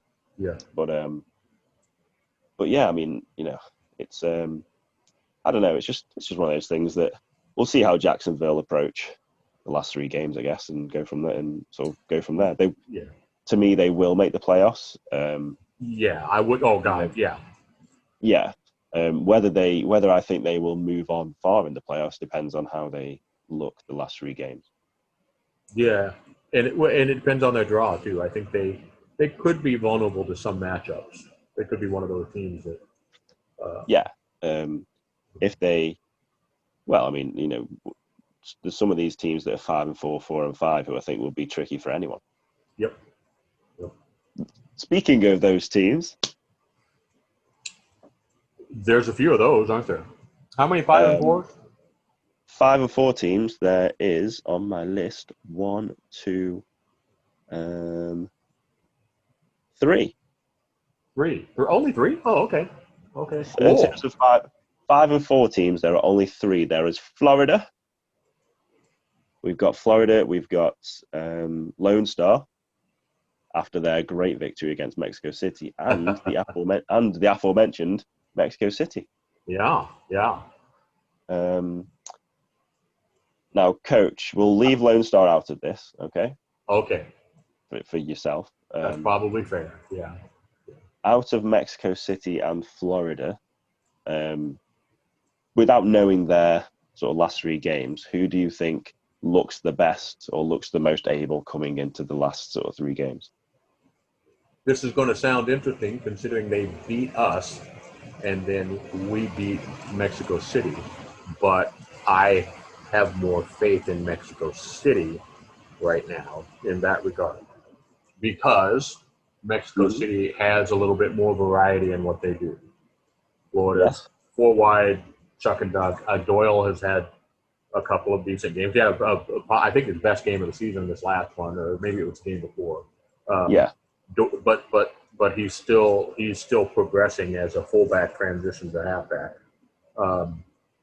So I would put my money on Mexico City, and that may sound odd to people because, as I mentioned, Florida beat us. Now, to pick against Florida seems sacrilegious somehow, but Ramos is a pretty doggone good coach himself. So, they've made the playoffs every year, right? Mexico City has. As far as I can tell, since I've been in the league. Okay. So Ramos is pretty good. He's pretty good.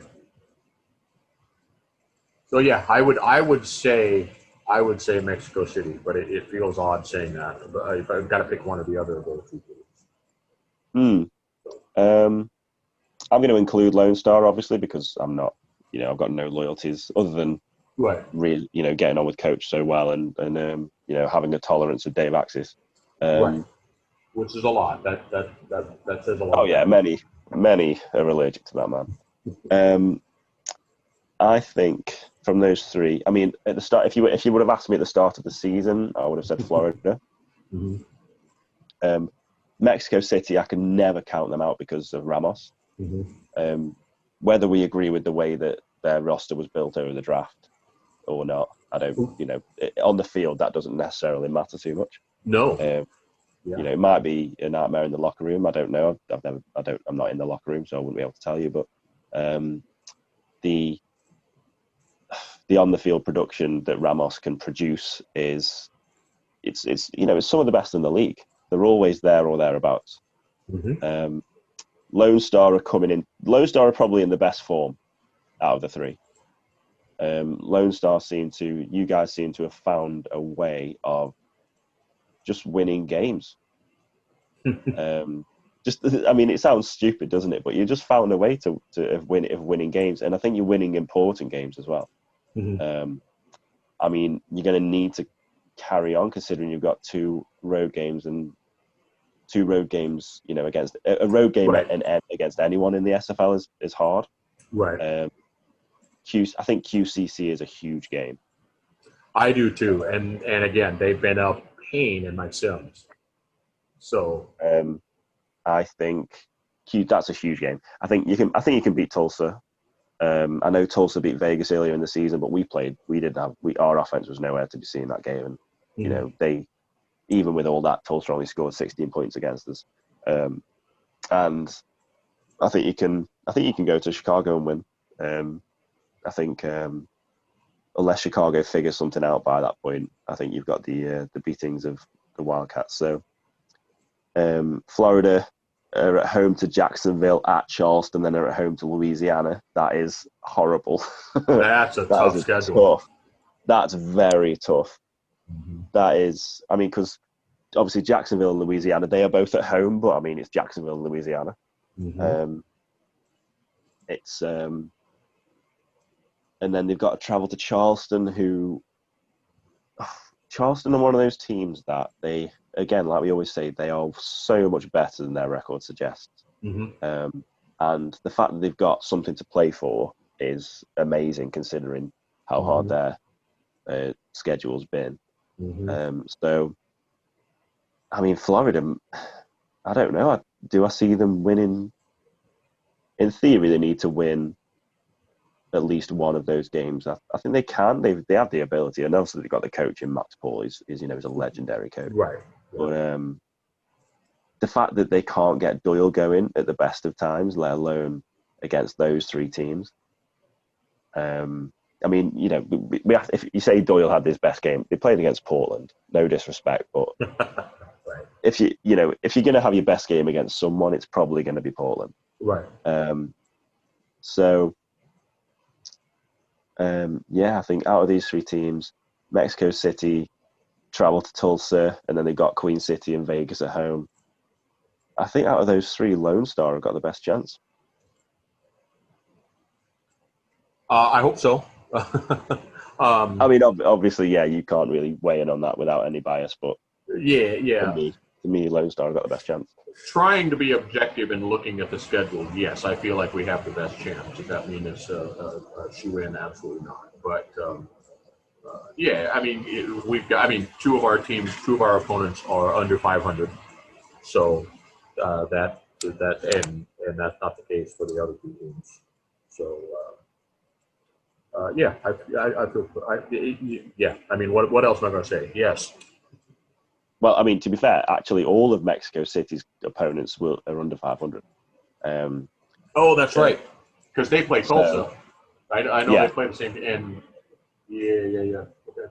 But then there's something about Mexico City to me that I don't know is whether you stop the Wilson Dags connection, if that means that they're pretty much done. Because Phoenix Jones, he's doing that fullback to running back transition, which is, teams have found tough to handle.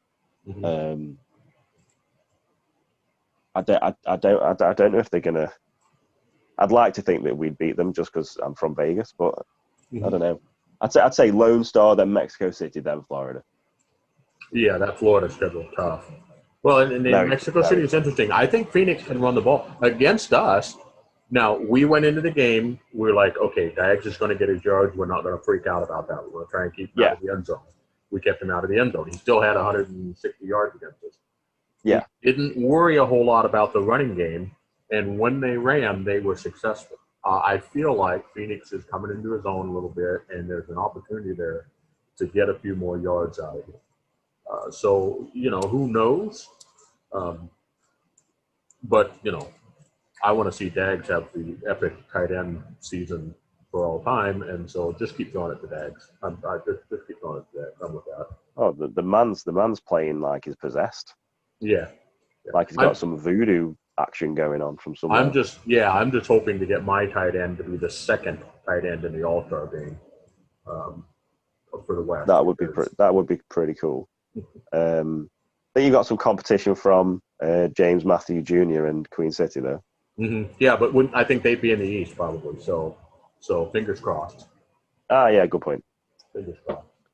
My geography letting me down again. Yeah. So, and then in terms of those teams changing for next season, I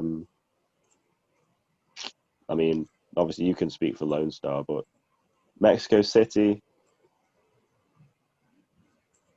I don't know what I would change. I'd maybe do. I'd probably think about who I was signing to my locker room more than actually on the field. Mm-hmm. They did sign some characters in the off season that people were surprised, or people were a bit interested to see how they would all work together and gel together within the same room. And then with Florida, I don't know about Florida. I think they've kind of figured a few things out, but they just need to get that. I think if they get that running game going more, then next season they could be dangerous, really dangerous. Mm-hmm. The Florida's interesting, aren't they? Because Mighty is willing to experiment. He did the no feature back thing, the fullback only thing for a couple seasons. He fully embraced the 4 wide receiver thing this season. Yeah. So he's willing to experiment. He's willing to trust in his ability to coach that way. And the last 2 seasons have not been what you necessarily expect out of him, but it's hard to root against him. The only reason I'm not this season is because they've got a tough. Those last 3 games are just.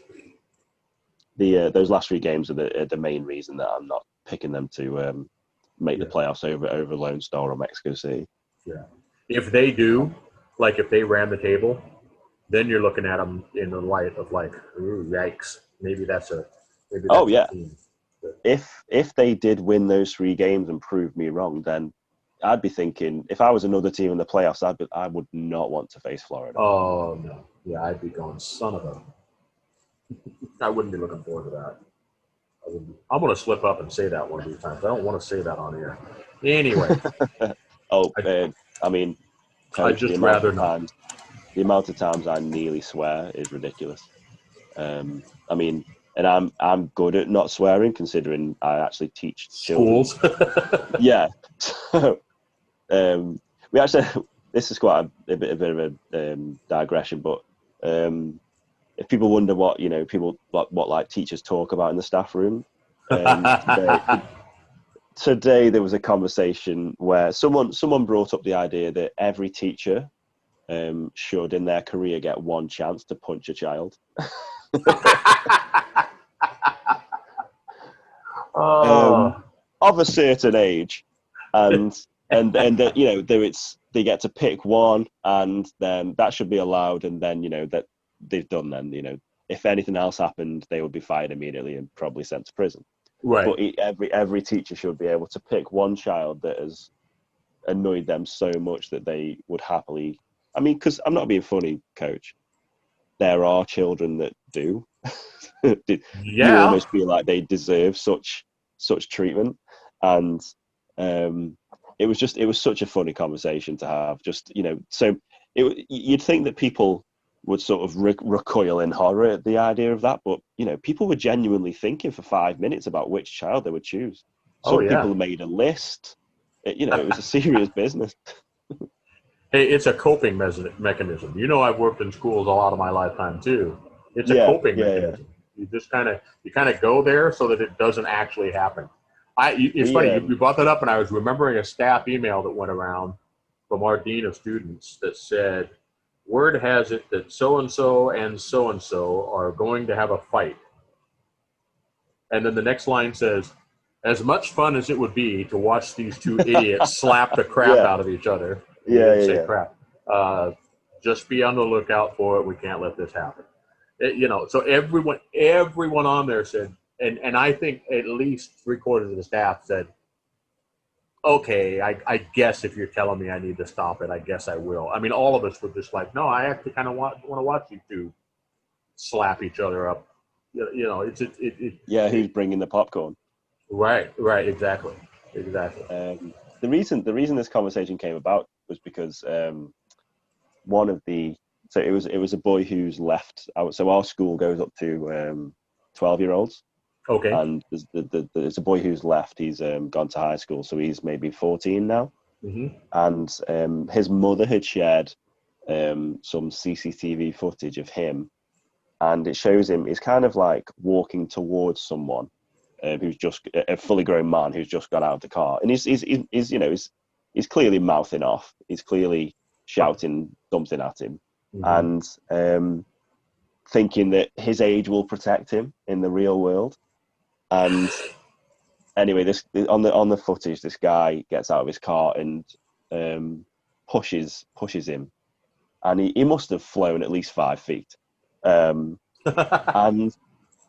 then we're watching it, and obviously this guy's this guy's really angry, and obviously the mother shared it, and she's got the number plate of the registration plate of the car, and she shared it for outrage purposes, and all those teachers are like, "We know this kid, so we know he's probably said something or done something that deserved that." Mm-hmm. As much as you cannot push a child and assault a child who's 14, we're all like, yeah, that kid, yeah, we know that kid inside out. He's definitely said something or stolen something or done something that semi-deserved what happened. And I'm not being funny, some people even laughed. So yeah, it's I think teaching desensitizes you in some ways to certain things. It could. Yeah, I could see that.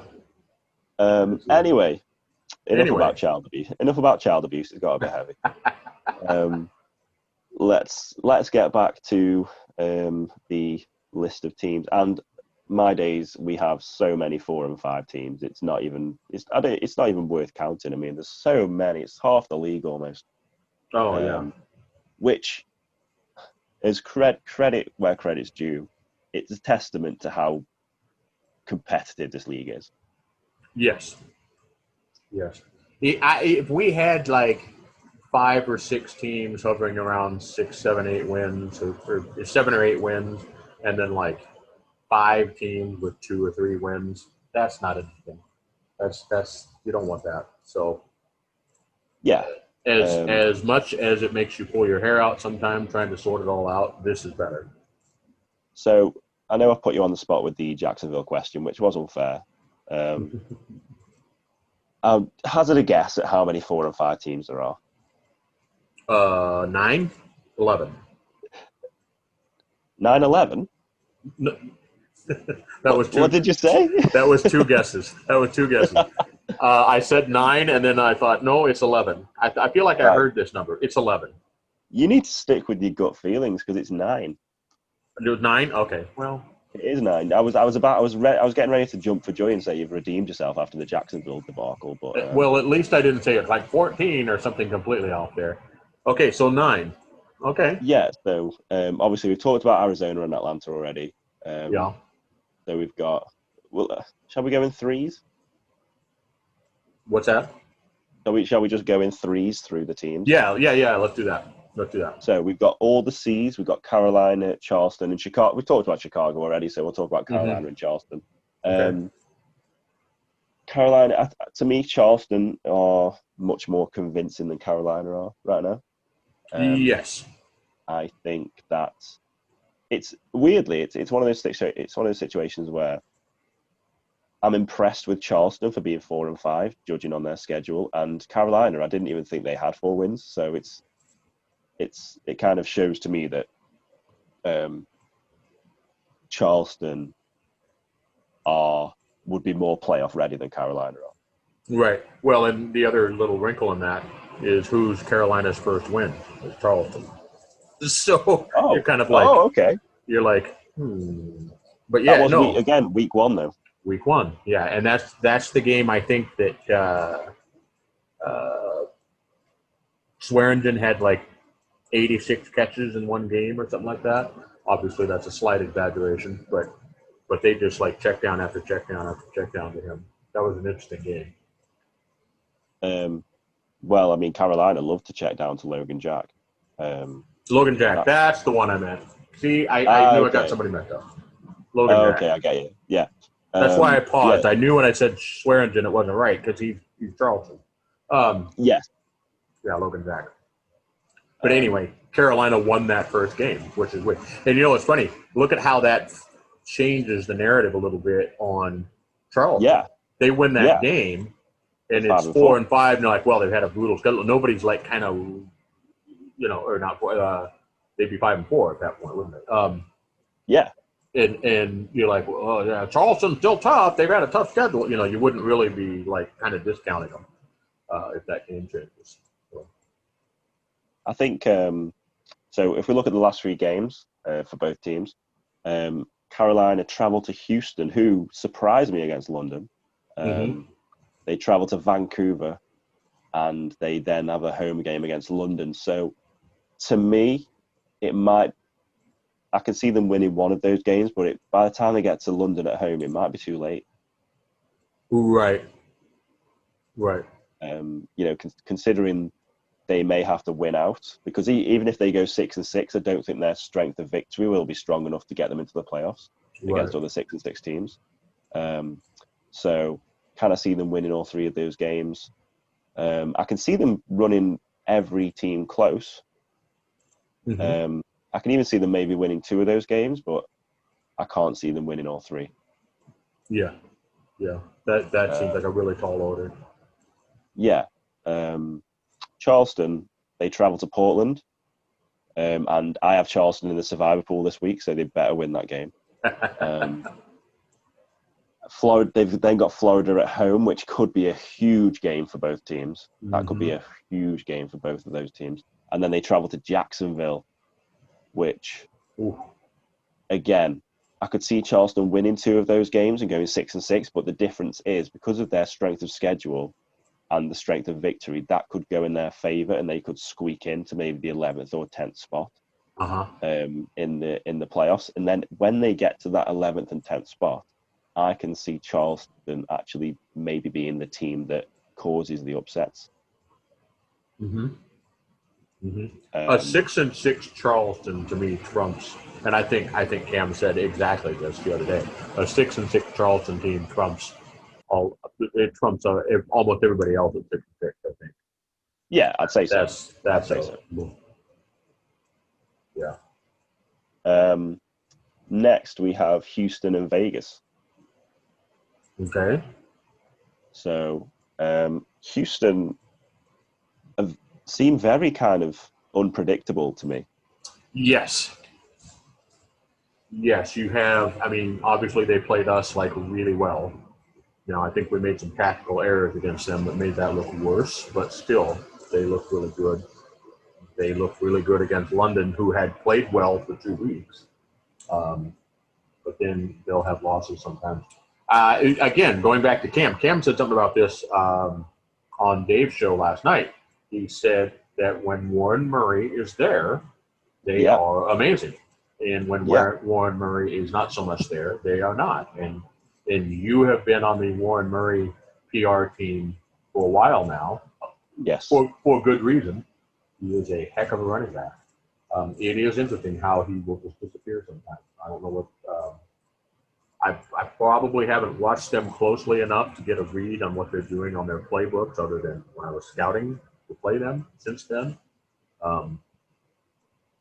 it doesn't seem like they just 1 week they decide, I don't care if we got Warren Murray, we're going to do something else. It seems like they continue to try to use him, but some weeks he pays off big, and other weeks not so much. It's weird. It's interesting with Houston. I think they've flown under the radar this season. No one's really talked about them as a team that could challenge for the playoffs, and I am a bit surprised they are in the running on that basis. But they're 4-5. They've got 2 home games. They play against Carolina and St. Louis at home, which again, I know St. Louis have got a great defense, but that I can see Houston winning those 2 games. It's still winnable, yes, absolutely. And then they travel to Vancouver. I feel like Vancouver plays a big role in a lot of these 4 and 5 teams. Yeah, they do. So I mean, it's doable for Houston. I don't think they're a team that can trouble anyone in the playoffs, even if they made it.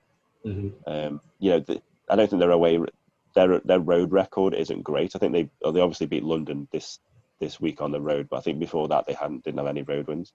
And I think if they are going to make the playoffs, they would probably be a road team.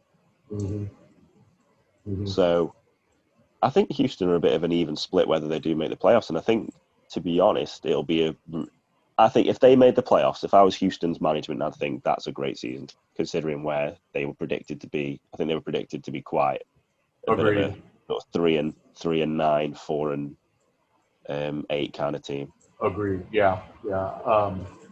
I agree. I think they need some help. They need Charleston to not beast up, obviously.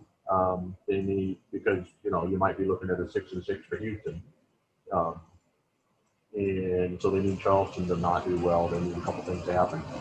But I agree with you. They are a team that could slip in the playoff, and they'd always make you nervous because you'd be like, well, if Warren Murray goes off, we got a problem. Yeah. On the other hand, they could go 4-8 still. Yeah. Houston, we just don't know. Yeah. And then the other one, you said Vegas was the other one that you lumped in? Vegas are the next 4 and 5 team. Obviously, I'm with Vegas, so well, I'm going to try and not be biased and look at it from an outside lens and say that we have a tough task ahead of us. Yeah. We travel to Atlanta. Yeah. We then have Denver at home, and then we travel to Mexico City. Yeah. So, I mean, if we can win those games, it would put us in an amazing position because they are, 3 great teams. That would be 3 quality wins, yeah. But, so obviously, the thing with Vegas all season has been great at home, and, on the road, it's not quite come together. And then the big thing for us was the overtime loss to St. Louis was a killer. I mean, if we'd have won that, we'd be 5-4 and looking, sitting pretty. So, if I think about that game, I think about the Sioux Falls game where, on red zone trips, we could have won that game. And away at Tulsa, we lost 16-13. We should be able to score more than 13 against Tulsa. So, yeah, it's almost like this season was this. It was when I joined Vegas, it was like a 2-season plan, a 3-season plan. And to be honest, we're kind of where if we were in this position at the start of the season, I would have probably taken it. Right.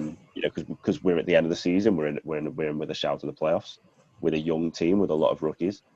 But yeah, I still think we can. I mean, I still think we can do it. I think that we match up well with Atlanta. Denver is going to be very tough, even if we're at home. But I mean, we're at home. We've got a chance. And then, who knows about the Mexico City game? They could be fighting for their lives like we would be. or they might be comfortable in the playoffs. Who knows for that game? So Yeah. I think obviously I'm going to say that we're going to make the playoffs. I'm not going to Oh, yeah. say they're not, but it is one of the tougher roads there. Mm-hmm. It feels like everybody that needs to win out, essentially, has a kind of a brutal last 3-game stretch. Yeah, You know, yeah. It's not like, there's almost go on. nobody that you look at and go, oh, just pencil it in right now. Well, there is nobody that you say that. First of all, I wouldn't do that anyway because anyone can beat anyone. But yeah.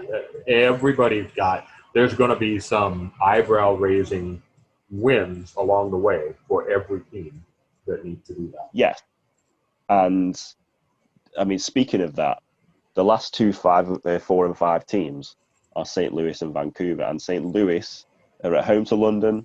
Then they travel to Houston and then Sioux Falls last game of the season. They travel to Sioux Falls. So, again, a tough schedule, really. Yeah. St. Louis have been, I feel like they've been like a kind of a tale of 2 seasons in a way. A little bit. They've either, they've been good defensively the whole season, but their offense has either looked promising. They've got a young offense. It's looked like it's got some talent in it. Javier Vasquez has looked good and efficient, and then they go and score 0 points against someone. Yeah. So, it's. I don't think St. Louis will make the playoffs, but I think they've done better than I thought they would. They've been much more competitive than I thought they would be, and 2, I think that they're building something good for next season. I do too, and keeping them together is key. We've been saying that all along, and it's well documented that I have said they could be a 2-win team. Yeah. Eagle, I know you want to keep hearing that, so here you go. I said you might be a 2-win team, and you're definitely not. Great defense, as we know, as we expected. We knew, we knew Drew was going to do a good job with the defense. We knew they had good players over there. Young offense. And you're right. And they have had times when they've looked pretty good, but they've had times when they kind of disappeared. So just playing the odds, is that offense going to overproduce for 3 straight games? I have a hard time saying that's going to happen. Right? I feel like they need to overproduce a little bit in order to exceed expectations. For us to expect them to be a playoff team. Well, I don't see that happening for 3 games.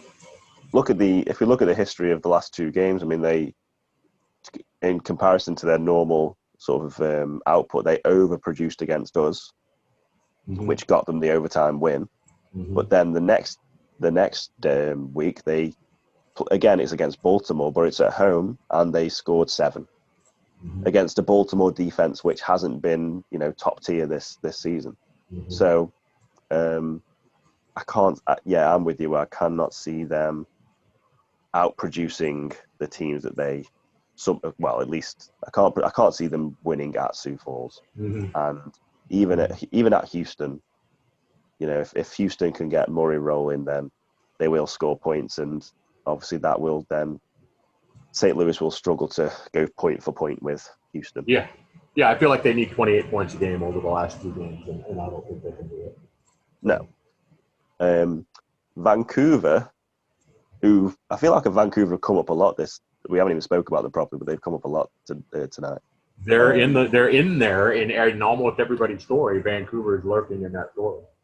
Yeah, well, Vancouver's story is traveling to the Scorpions.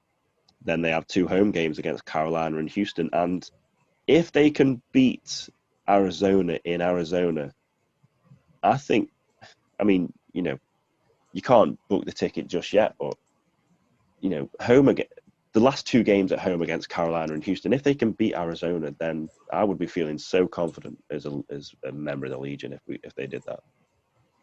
I would too. And I think it boils down to one thing for Vancouver. Turnovers. Limit the turnovers. Vancouver is one of those teams. This is not a criticism. It is an acknowledgement of the reality. Vancouver is one of those teams. Andy likes to get it downfield. Understandable. He's got weapons to get it downfield. And so you're not going to see that short, controlled passing game nearly as much. You're going to see the bomb to Killian, the bomb to Pratchard. That's what you're going to see. And then Robert Redford doing Robert Redford things, much like last season with Sudo. If Vancouver can hold on to the ball, then I think they're terrifying for a lot of teams, because you're talking about a team that can score a lot of points. If they're turning it over, well, they're 4-5. So yeah, I think. Look at the statistics. They are second in turnovers. They've given the ball away 25 times in 9 games. So that's nearly 3 a game. And if they can stop that, and I think they will be a team that are very good at leading a game. Yep. You've got Robert Redford, who's one of the best backs in the league. They're making 124 rushing yards a game, which is, it's up there in the top 5. I mean, just getting on a tangent, how ridiculous is it that Louisiana's average rushing yards a game is 194? That is insane. That is just, I can't even believe that stat is real. I know. It feels like a joke. Yeah, they have more rushing yards a game than Sioux Falls do passing yards a game. I mean, granted, Sioux Falls have got 172 rushing yards a game as well, but even so. No, do you know what's amazing though, Coach? Actually, I mean, I know we're on about Vancouver now, but Sioux Falls have only got those 174 rushing yards, right? They've scored 12 passing touchdowns and 14 rushing touchdowns. Interesting. I did not realize that. Yeah, so it seems like Tyree seems to be, he's a bit of a red zone demon. Yeah. Get him in the red zone when he comes alive. I don't know. That's just something I've noticed that really does surprise me. That is, yeah. Anyway, back to Vancouver. I think they've got a good shot. I do too. I thought Vancouver would take a step back this season. I wasn't very high on them at the start of the season. And I think they have taken a step back, obviously.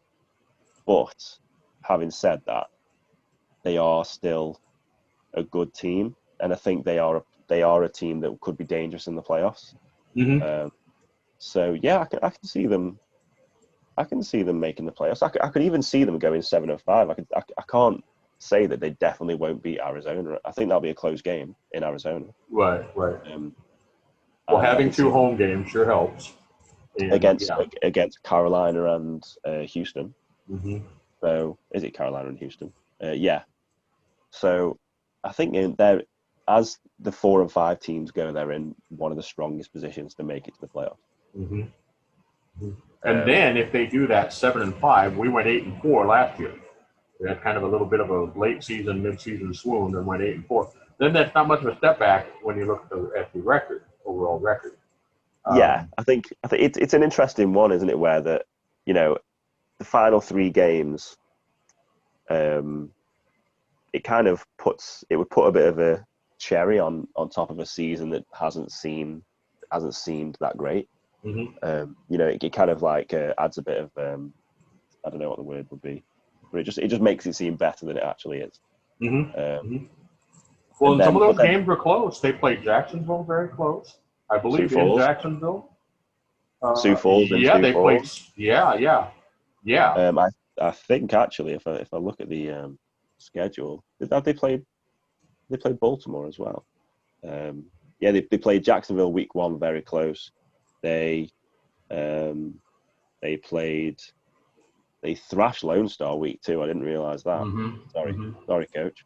We had a lot of turnovers, and they didn't. Yeah, they beat Florida by 1 point. It's amazing how these early season games have such a an impact on the late season. Right. I know. These things that you don't think about the playoffs in week 2 or week 3, right. but in theory, every win is weighted the same. So I don't know why we don't think about the playoffs at that point, because, you know, every game is just vital, especially when you only play 12 games. Mm-hmm. You know, It matters. It matters massively. Yeah, and then they went to Queen City and won. You know, they've had a better season than maybe I'm giving them credit for. I think they're Yeah. suffering because of comparison to last season, because we were 5-1 at one point last season, and then we're like 6 or 7-1 or something. I mean, we were doing well. We were a surprise team last year, and so Vancouver's suffering in comparison to that, and maybe it isn't fair. I think as well, they had a bit of a rough couple of games in the middle of the season where they lost at home to Mexico City. They were comprehensively beaten by Louisiana. Mm-hmm. You know, and then luckily, they played Portland at home to kind of get them back on track, but then they lost to Sioux Falls. So, yeah, but I think that they've got a good chance. I wouldn't be surprised. I wouldn't be surprised if they made the playoffs. Me neither. And I would be nervous going up against them in the playoffs. They'd be a team that would make me nervous. I'd be hoping to get some turnovers and limit their opportunities. So. Okay, as a finisher, then we have 1, 2, 3, 4 teams, 5 teams left. Okay, that are 3 wins or less, right? 3 wins or less, yes. So we have Fort Worth.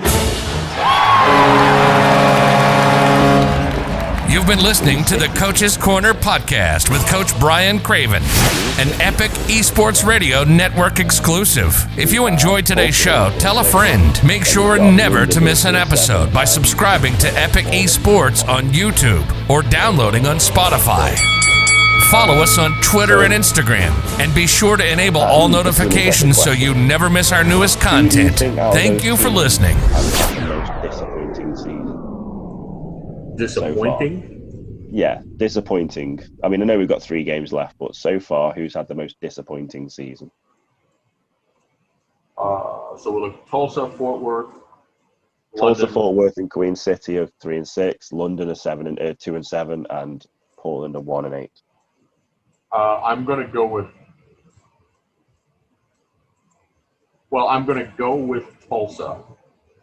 Going back to one of my early predictions on Dave's show was that Tulsa could go 8-4, or they could go 4-8. I knew somehow that you would steal my choice. Well, okay. In a way, because of some of the early season stuff, you might argue it could be argued Fort Worth, and I almost did. But they're an expansion team, and sometimes you don't. I mean, I'm still a little perplexed by Fort Worth because I expected better offense with the pieces they brought in. They have had some games. I mean, that game against Sioux Falls, my goodness, So you had moments where you're like, okay, yeah, Fort Worth, ooh, and they're legit. And here we are, and they've got 3 wins, and I apologize for stealing Tulsa, but it's just Tulsa. I thought the addition of Manning was, you talk about off-season moves. For Tulsa, that was the move. That was the move to make. Mm-hmm. We know they like to now. Strategically, I think they've made an error. And I've been saying that all season. Sonzo Robinson needs more touches, but he hasn't gotten them. So here we are. Here's what we're looking at. And I say Tulsa. But I am inclined to agree. It's interesting from different standpoints, really. So Queen City historically have been a story franchise. So historically, that's a disappointing season for them, 3-6. Mm-hmm. Mm-hmm. But I think it was kind of gonna happen inevitably. Right. I think Queen City eventually were one of those sort of older teams that had been always up there that eventually were gonna have a rough season. Much like Florida had a rough season last season. Mm-hmm. Fort Worth, I think, whilst it is obviously disappointing to be 3-6, I think they've got a really good base to build on. I think the fact that they've got a legitimately great defense legitimately good defense. Mm-hmm. And if they can keep that next season and improve the offense, Mm-hmm. because they got pieces on their offer. I mean, Xander Gold was once the best quarterback in the league one season. Mm-hmm. Stephen Hacker has always been a great receiver. So Yeah. if they can build from that, then look out next season, I say. Right. Um, Right. And London have been disappointed in the sense that I think that certain games have promised a lot and then they just haven't quite got over the line. Yeah. Even in individual games like the loss to Louisiana earlier in the season, London came back and could have easily won that game. Right. I'd forgotten about that game. Yeah. Yeah, they had that weird blocked fake punt play, I think it was, that ruined it for them pretty much. And I Mm-hmm. think that play sums London's season up. However, if they can keep, I know Liam handed over coaching responsibilities. Mm-hmm. If they can keep Dustin Zeck and Tanner Hendricks doing that, Mm-hmm. they've shown promise. Yeah. I was surprised that there was. I mean, it says something when on Dave's show on last Thursday we all picked London to beat Houston, and we were all surprised that London lost. Yeah. Yeah. That to me that shows that there's clearly some respect from the league and there's some promise within that team. Mm-hmm. Portland, I think Portland was always going to have a tough season, and to be honest, it's a learning season. I think they've again got a good defense to build on. They've got To me, fantastic pieces. Yeah. their defensive numbers are bad because they're always on the field. Mm-hmm. And if you're always on the field, you're going to eventually get tired and you're going to eventually concede points. But they've got they've got the makings of a good roster, and I think I don't know if it'll be next season. I think if Fort Worth could be good next season. I don't think Portland necessarily are as far forward as Fort Worth are. But I think there's promise there at least. Mm-hmm. Tulsa, whilst their wins have basically been down to Manning, I agree that not using Sonzo Robinson as much has hindered them. I mean, when they played against us, the way Sonzo Robinson smashed me to the ground. I mean, Slinn Shady does not miss tackles. He's not a scrub. No. No. Sonzo Robinson ran through me like I wasn't there. He Mm-hmm. ran through me like a fat guy running towards a McDonald's. I suppose that was an unfair comparison, but yeah, like it was like I was just a ghost and he was just running through me. And, when you've got that kind of power in your team, if you're going to make a power back, use him as a power back. Use him a lot. And he's taken up a lot of value on the roster. That's another piece. Yeah. So, don't waste it. And I think as much as Manning has been their X factor when they've won, clearly, judging on the record, you cannot rely on him every game. Mm-hmm. So I would agree that Tulsa, out of those teams, Tulsa are the ones that have had the most disappointing season. Yeah, yeah. Well, and I've said a couple of times that I sometimes think I've got an opportunity to really piss some people off here. I think big money on receivers is sometimes a waste of money. I just think the payoff, a cost-benefit analysis tells me, give me 3 receivers in the low 90s rather than 1 in the 1 whatever and everybody else in the 80s, or whatever the case is. Where you spend your money matters. Yeah. So where you spend your money matters, and then to spend money and not use it seems crazy to me. And I've seen some teams, I've seen a few teams.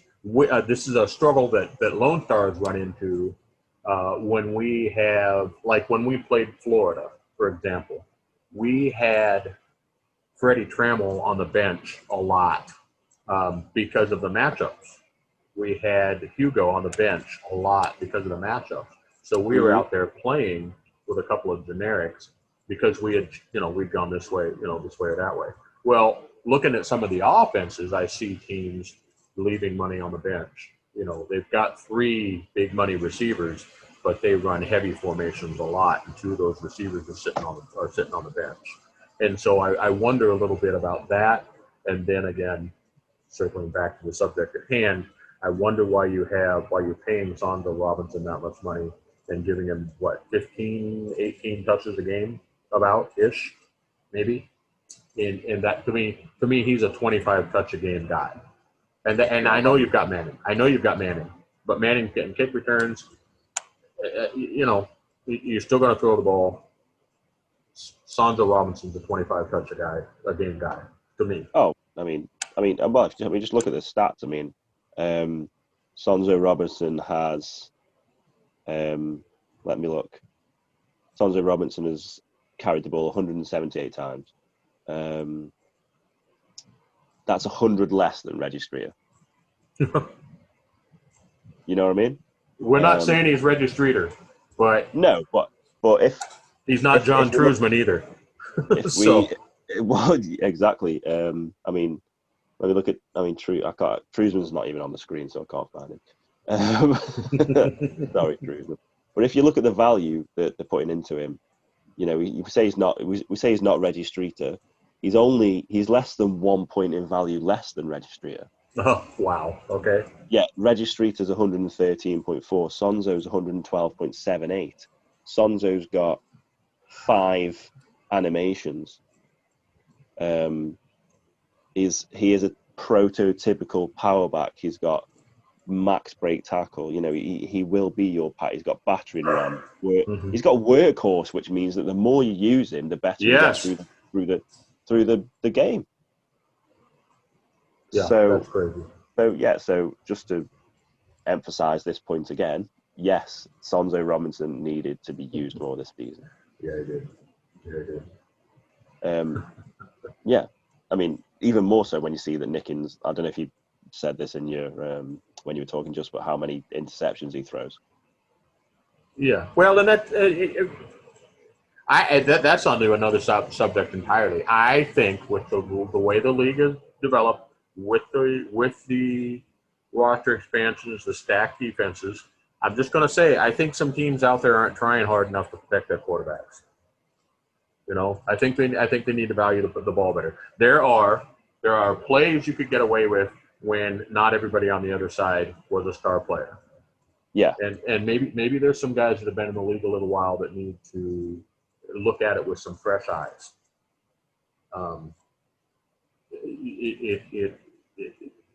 There are, like I said before, there are 6,000 plays in the playbook. There aren't 6,000 good plays. Well, even when you look at, say you go back to season 10 when I first started the league, the first thing that struck me was that the SFL was a big play league.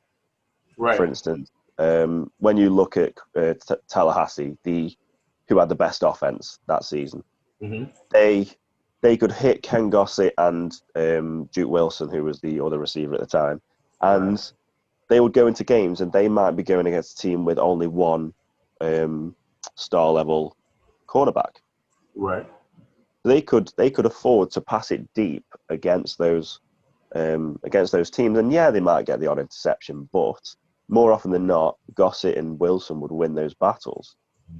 If you try to do that now with teams having 5 or 6 stars back in the secondary, it's just not going to work as well. No, it's not going to be as efficient, and you're going to find yourself turning the ball over a whole lot more than you want to. And obviously, if you turn the ball over, if you haven't got the ball, you can't score. Yeah. So maybe you're right. Maybe throwing it deep most plays to someone like Manning, whilst it may work, and you'll have the odd game where it works really well. It's an inefficient way of doing it. And I think we talk about these teams with the most efficient offenses. Johnny Pickler's been efficient. Sioux Falls have got a really efficient offense. Mm-hmm. Baltimore, like a metronome, we said, and they're the teams at the top. Yep. So I think in this league now, there is no such thing as a bad defense, really. No. There are defenses that have holes, and there's defenses that are better than others. But I don't think there's any such thing as a terrible defense in this league. Right. So I think, maybe we should stop going in on Tulsa now. I think we've said enough. Well, it's just. I mean, we're 3-1 in our last 4, and as we've gotten a hold of the playbook a little bit, and Ace's turnovers have gone down. Guess what? Our scoring has gone up. Our efficiency has gone up. A lot of things, and that's what I'm always going to try to do. I'm always going to try and limit turnovers, and I just think that there are some people in the league that have not yet come around to that mindset, and so you're going to see these 30 interception seasons. Well, I mean, we've got 3 quarterbacks who've got 24 with 3 games left. Right. So, easily hit that. And now you talk about it. They are AJ Caswell, Ron Cochran, and Tom Pepper, all of whom are part of teams where they've been around for a long time. Mm-hmm. So you might be onto something there, my friend. Yeah, there's a few other things, and I'll save this for another show, maybe something I'm talking about myself. I think there are some owners in the league that would do well to, again, look at things with fresh eyes, and that might be with how they relate to the players. It might be with how they run their playbooks. It encompasses all kinds of things. The league has made a move. The league has changed. In the short time that I've been in the league has changed.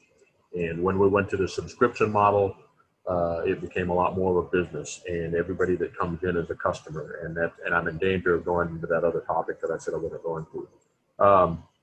But on the field as well, the league has changed, and I think some fresh eyes might be a good idea. And this is not. I'm not so arrogant to think that I've got the magic. I don't. I'm just from an observational point, looking at it as a person that's been a football coach all my life. There are some things that translate, some things that cross over. Holding onto the ball, limiting your turnovers, limiting the other team's opportunities, that translates from Airport's real football to this. Yeah, that's where I'm coming from. And I've ranted. So I enjoy your rants as much as the next man. So you rant away. My ex-wife might disagree with that, but she's not listening to the show, I'm pretty sure. So. One thing I've been able to do during your rant is just, very, very roughly and without much thought, just write down 11 teams that I think will make the playoffs. Okay, let's have it. No, I think if we end the show on anything, it should be on this. Okay. Right, I'm going to go with that. Okay. So in no particular order. Okay. And again, haven't really figured out like head to head if they win this, if they don't, that kind of thing. Yeah, it's way too complicated to do that right now. It's way too complicated. So I'm just going to go with 11 teams. Here we go. So I think Baltimore will make the playoffs. Mm-hmm. I think that Jacksonville will make the playoffs. Mm-hmm. I think that Louisiana will make the playoffs. I think that Sioux Falls will make the playoffs. I think that is that all the obvious ones? Oh, Denver will make the playoffs. They're all the obvious ones. Okay. Yeah. So there's 5 obvious ones, you're saying? I think so. If we think so, Baltimore. Okay. Is an obvious one. Denver is obvious. I think Jacksonville, they're not going to lose 3 in a row. Mm-hmm. Mm-hmm. I think, who else is an obvious one? Louisiana, an obvious one. And Sioux Falls. So, yeah, is that 5? Yeah. That's nearly half obvious. Well, heck, a couple of those teams could have a total meltdown and still make it to the playoffs at this point. Right? Well, yeah, like Louisiana could lose 3 more and still be 8-4. So, okay, other teams that will make the playoffs. I think Arizona, despite having the ridiculously tough schedule I think may squeak into the playoffs. Really? That's my kind of brave pick on this. That is bold. Yeah, I mean, I That's like a bold it. pick. That's a bold pick. Okay. I think that Charleston will make the playoffs. Okay. I think that's less bold, but Eh, I think that's more possible. It's still an uphill battle for them, definitely. Okay. Obviously, I'm going to go with Vegas because I am, in Vegas, so I can't bet against my own team. Understandable. I think Lone Star will make the playoffs. I think so too, which we did not expect at the beginning of the year. I think despite having 2 away games in the last 3 games, I think one of them being against Chicago, I think you can beat Chicago. I think you'll beat Tulsa at home. And again, Queen City, who knows? Who knows what Queen City will turn out? Yeah. I don't. Even if you lost to Queen City and you won the next 2 games, you'd still go 7-5. So yeah. We're saying that 7-5 will make the playoffs. I think that Mexico City will make the playoffs. Okay. I think they're not going to beat Vegas because obviously they're not going to beat Vegas. But if they beat Queen City and Tulsa, that's 7-5. They're going to make the playoffs. And Vancouver. Okay. That is my 11. I think Vancouver will be one of those 6-6 teams that scrape in. So you're leaving out. I am leaving out. So shall we say, if you're 3-6, you're not going to make it. Shall we say that? Okay. Yep. Because I don't think Queen City and Tulsa are going to win 3 games on the trot out of nowhere. Right. Neither are Fort Worth. I agree. Yeah. So I'm leaving out St. Louis. Yeah. I am leaving out Houston. Okay. Because I think they will lose at Vancouver, and that will be the swing between those 2 teams. I am leaving out Florida, who are 5-4, but we said have a very tough schedule. They do. Yes. I'm leaving out Chicago, who are in free fall right now, and I am leaving out Carolina, who have to travel to Houston and Vancouver, and I don't think they're going to be able to win both of those games. And then probably the shock I am leaving out, and considering I did say I could see them in the playoffs earlier, and now I've apparently changed my mind, Atlanta. Oh, okay, yeah. I knew there was something in my head that I was like, wow, I think the main reason for this is to justify Vegas being in the playoffs, we need to beat Atlanta, and if we beat Atlanta, then that really sort of stymies their chances of making it. So that's for Vegas to be there, Atlanta are the fall guys for that. Well, that's logical. I mean, that's a logical. Yeah, that's a logical thing. You're gonna pick for your team, and you have to play each other. Boy, this game's really pivotal for you guys, isn't it? It could be. It's huge. It wouldn't mathematically. The loser's not necessarily mathematically eliminated, but if you look at the current standings, right, out of the 4 and 5 teams, we're not in the playoffs, right? So if we end up on that 6-6 bubble, I don't think we'd be one of the strongest 6-6 teams. Right. Unless if we beat Atlanta and then beat Denver, then we would be. But, right. So it's kind of hinges on us beating Atlanta, basically. And, I could play it down and say it's not as that important, but it is. It's a very important game. Yeah, well, like you could lose to Atlanta and then go beat Denver, and it's almost meaningless. Well, it's never meaningless to beat Denver, but yes, I know. No, it's not, and it would do a lot for your strength of schedule, but depending on everything else, yeah, boy, that's a big game. I mean, they're all going to be big, obviously. Probably only the teams that are out have games. You're like, okay, yeah, it's a game. We're just watching it, but all of these games are going to matter. But suddenly that Atlanta game for you guys takes on a little bit even more weight to me because it's a lot of weight, and in my opinion, unnecessary weight based on a couple of the losses we've taken earlier in the season. Right. if say we didn't make the playoffs, and I looked back at the season, what were the games that really, should have enabled us to make the playoffs? Yeah. Sioux It Falls is would going to be grind on you. I mean, obviously we wouldn't predict to beat Sioux Falls in Sioux Falls, but the way the game went, we had a chance, a huge chance. And in that game, we kicked an onside kick with like 4 minutes left for some strange reason. So, That's right. The game, the overtime loss to St. Louis, we came back and tied it with maybe 13 seconds left. Yeah. And then I hate the rule that it's one shot and done.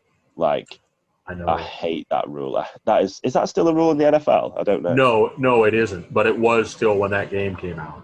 And it's the stupidest rule ever. Yeah, it was. Because it was the argument then, and it's true, was whoever won the coin flip won the game. Yeah, because, they only need to get it within. I mean, say it was you have to get a touchdown, fair enough. I mean, Right. But, even then it would be slightly unfair. But say you have to get a touchdown, then that's a bit better. But to just get a field goal, they only have to go about 40 yards, and then they're within field goal range, and that's it. Yeah. Anyway, so that will grate on me. And then the loss at Tulsa as well. Because we lost by 3 points. We didn't play well. And if we'd have played well, we would have easily won that game.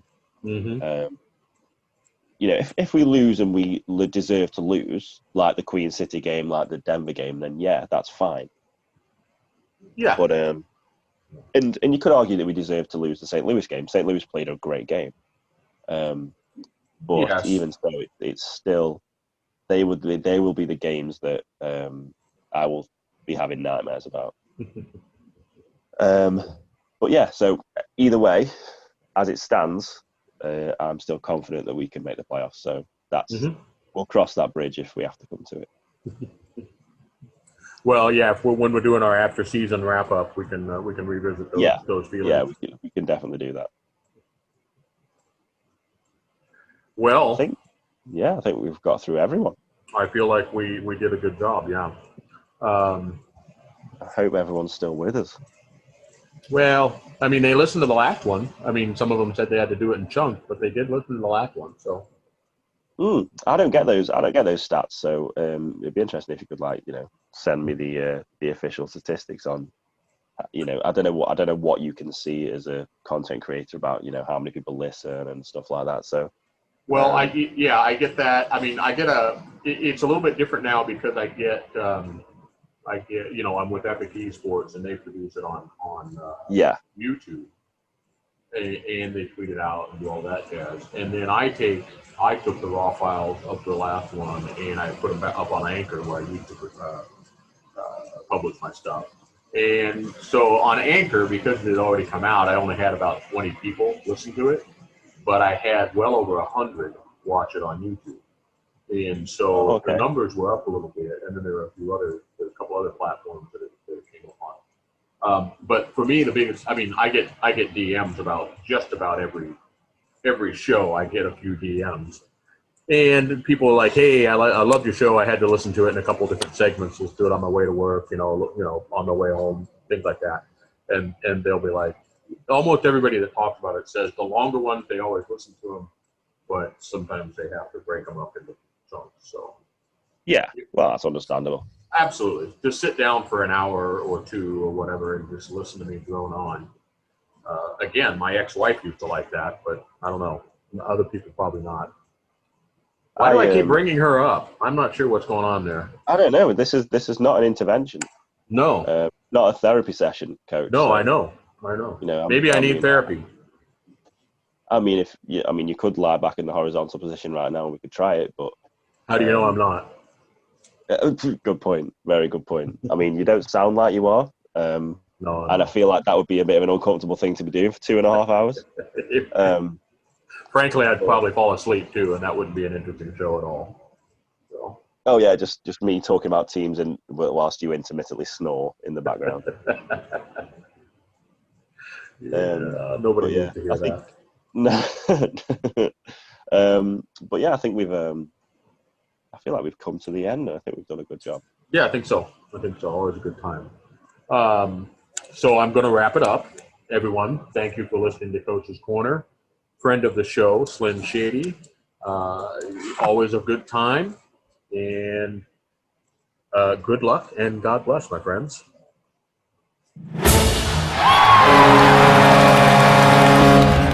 You've been listening to the Coach's Corner podcast with Coach Brian Craven, an Epic Esports Radio Network exclusive. If you enjoyed today's show, tell a friend. Make sure never to miss an episode by subscribing to Epic Esports on YouTube or downloading on Spotify. Follow us on Twitter and Instagram, and be sure to enable all notifications so you never miss our newest content. Thank you for listening.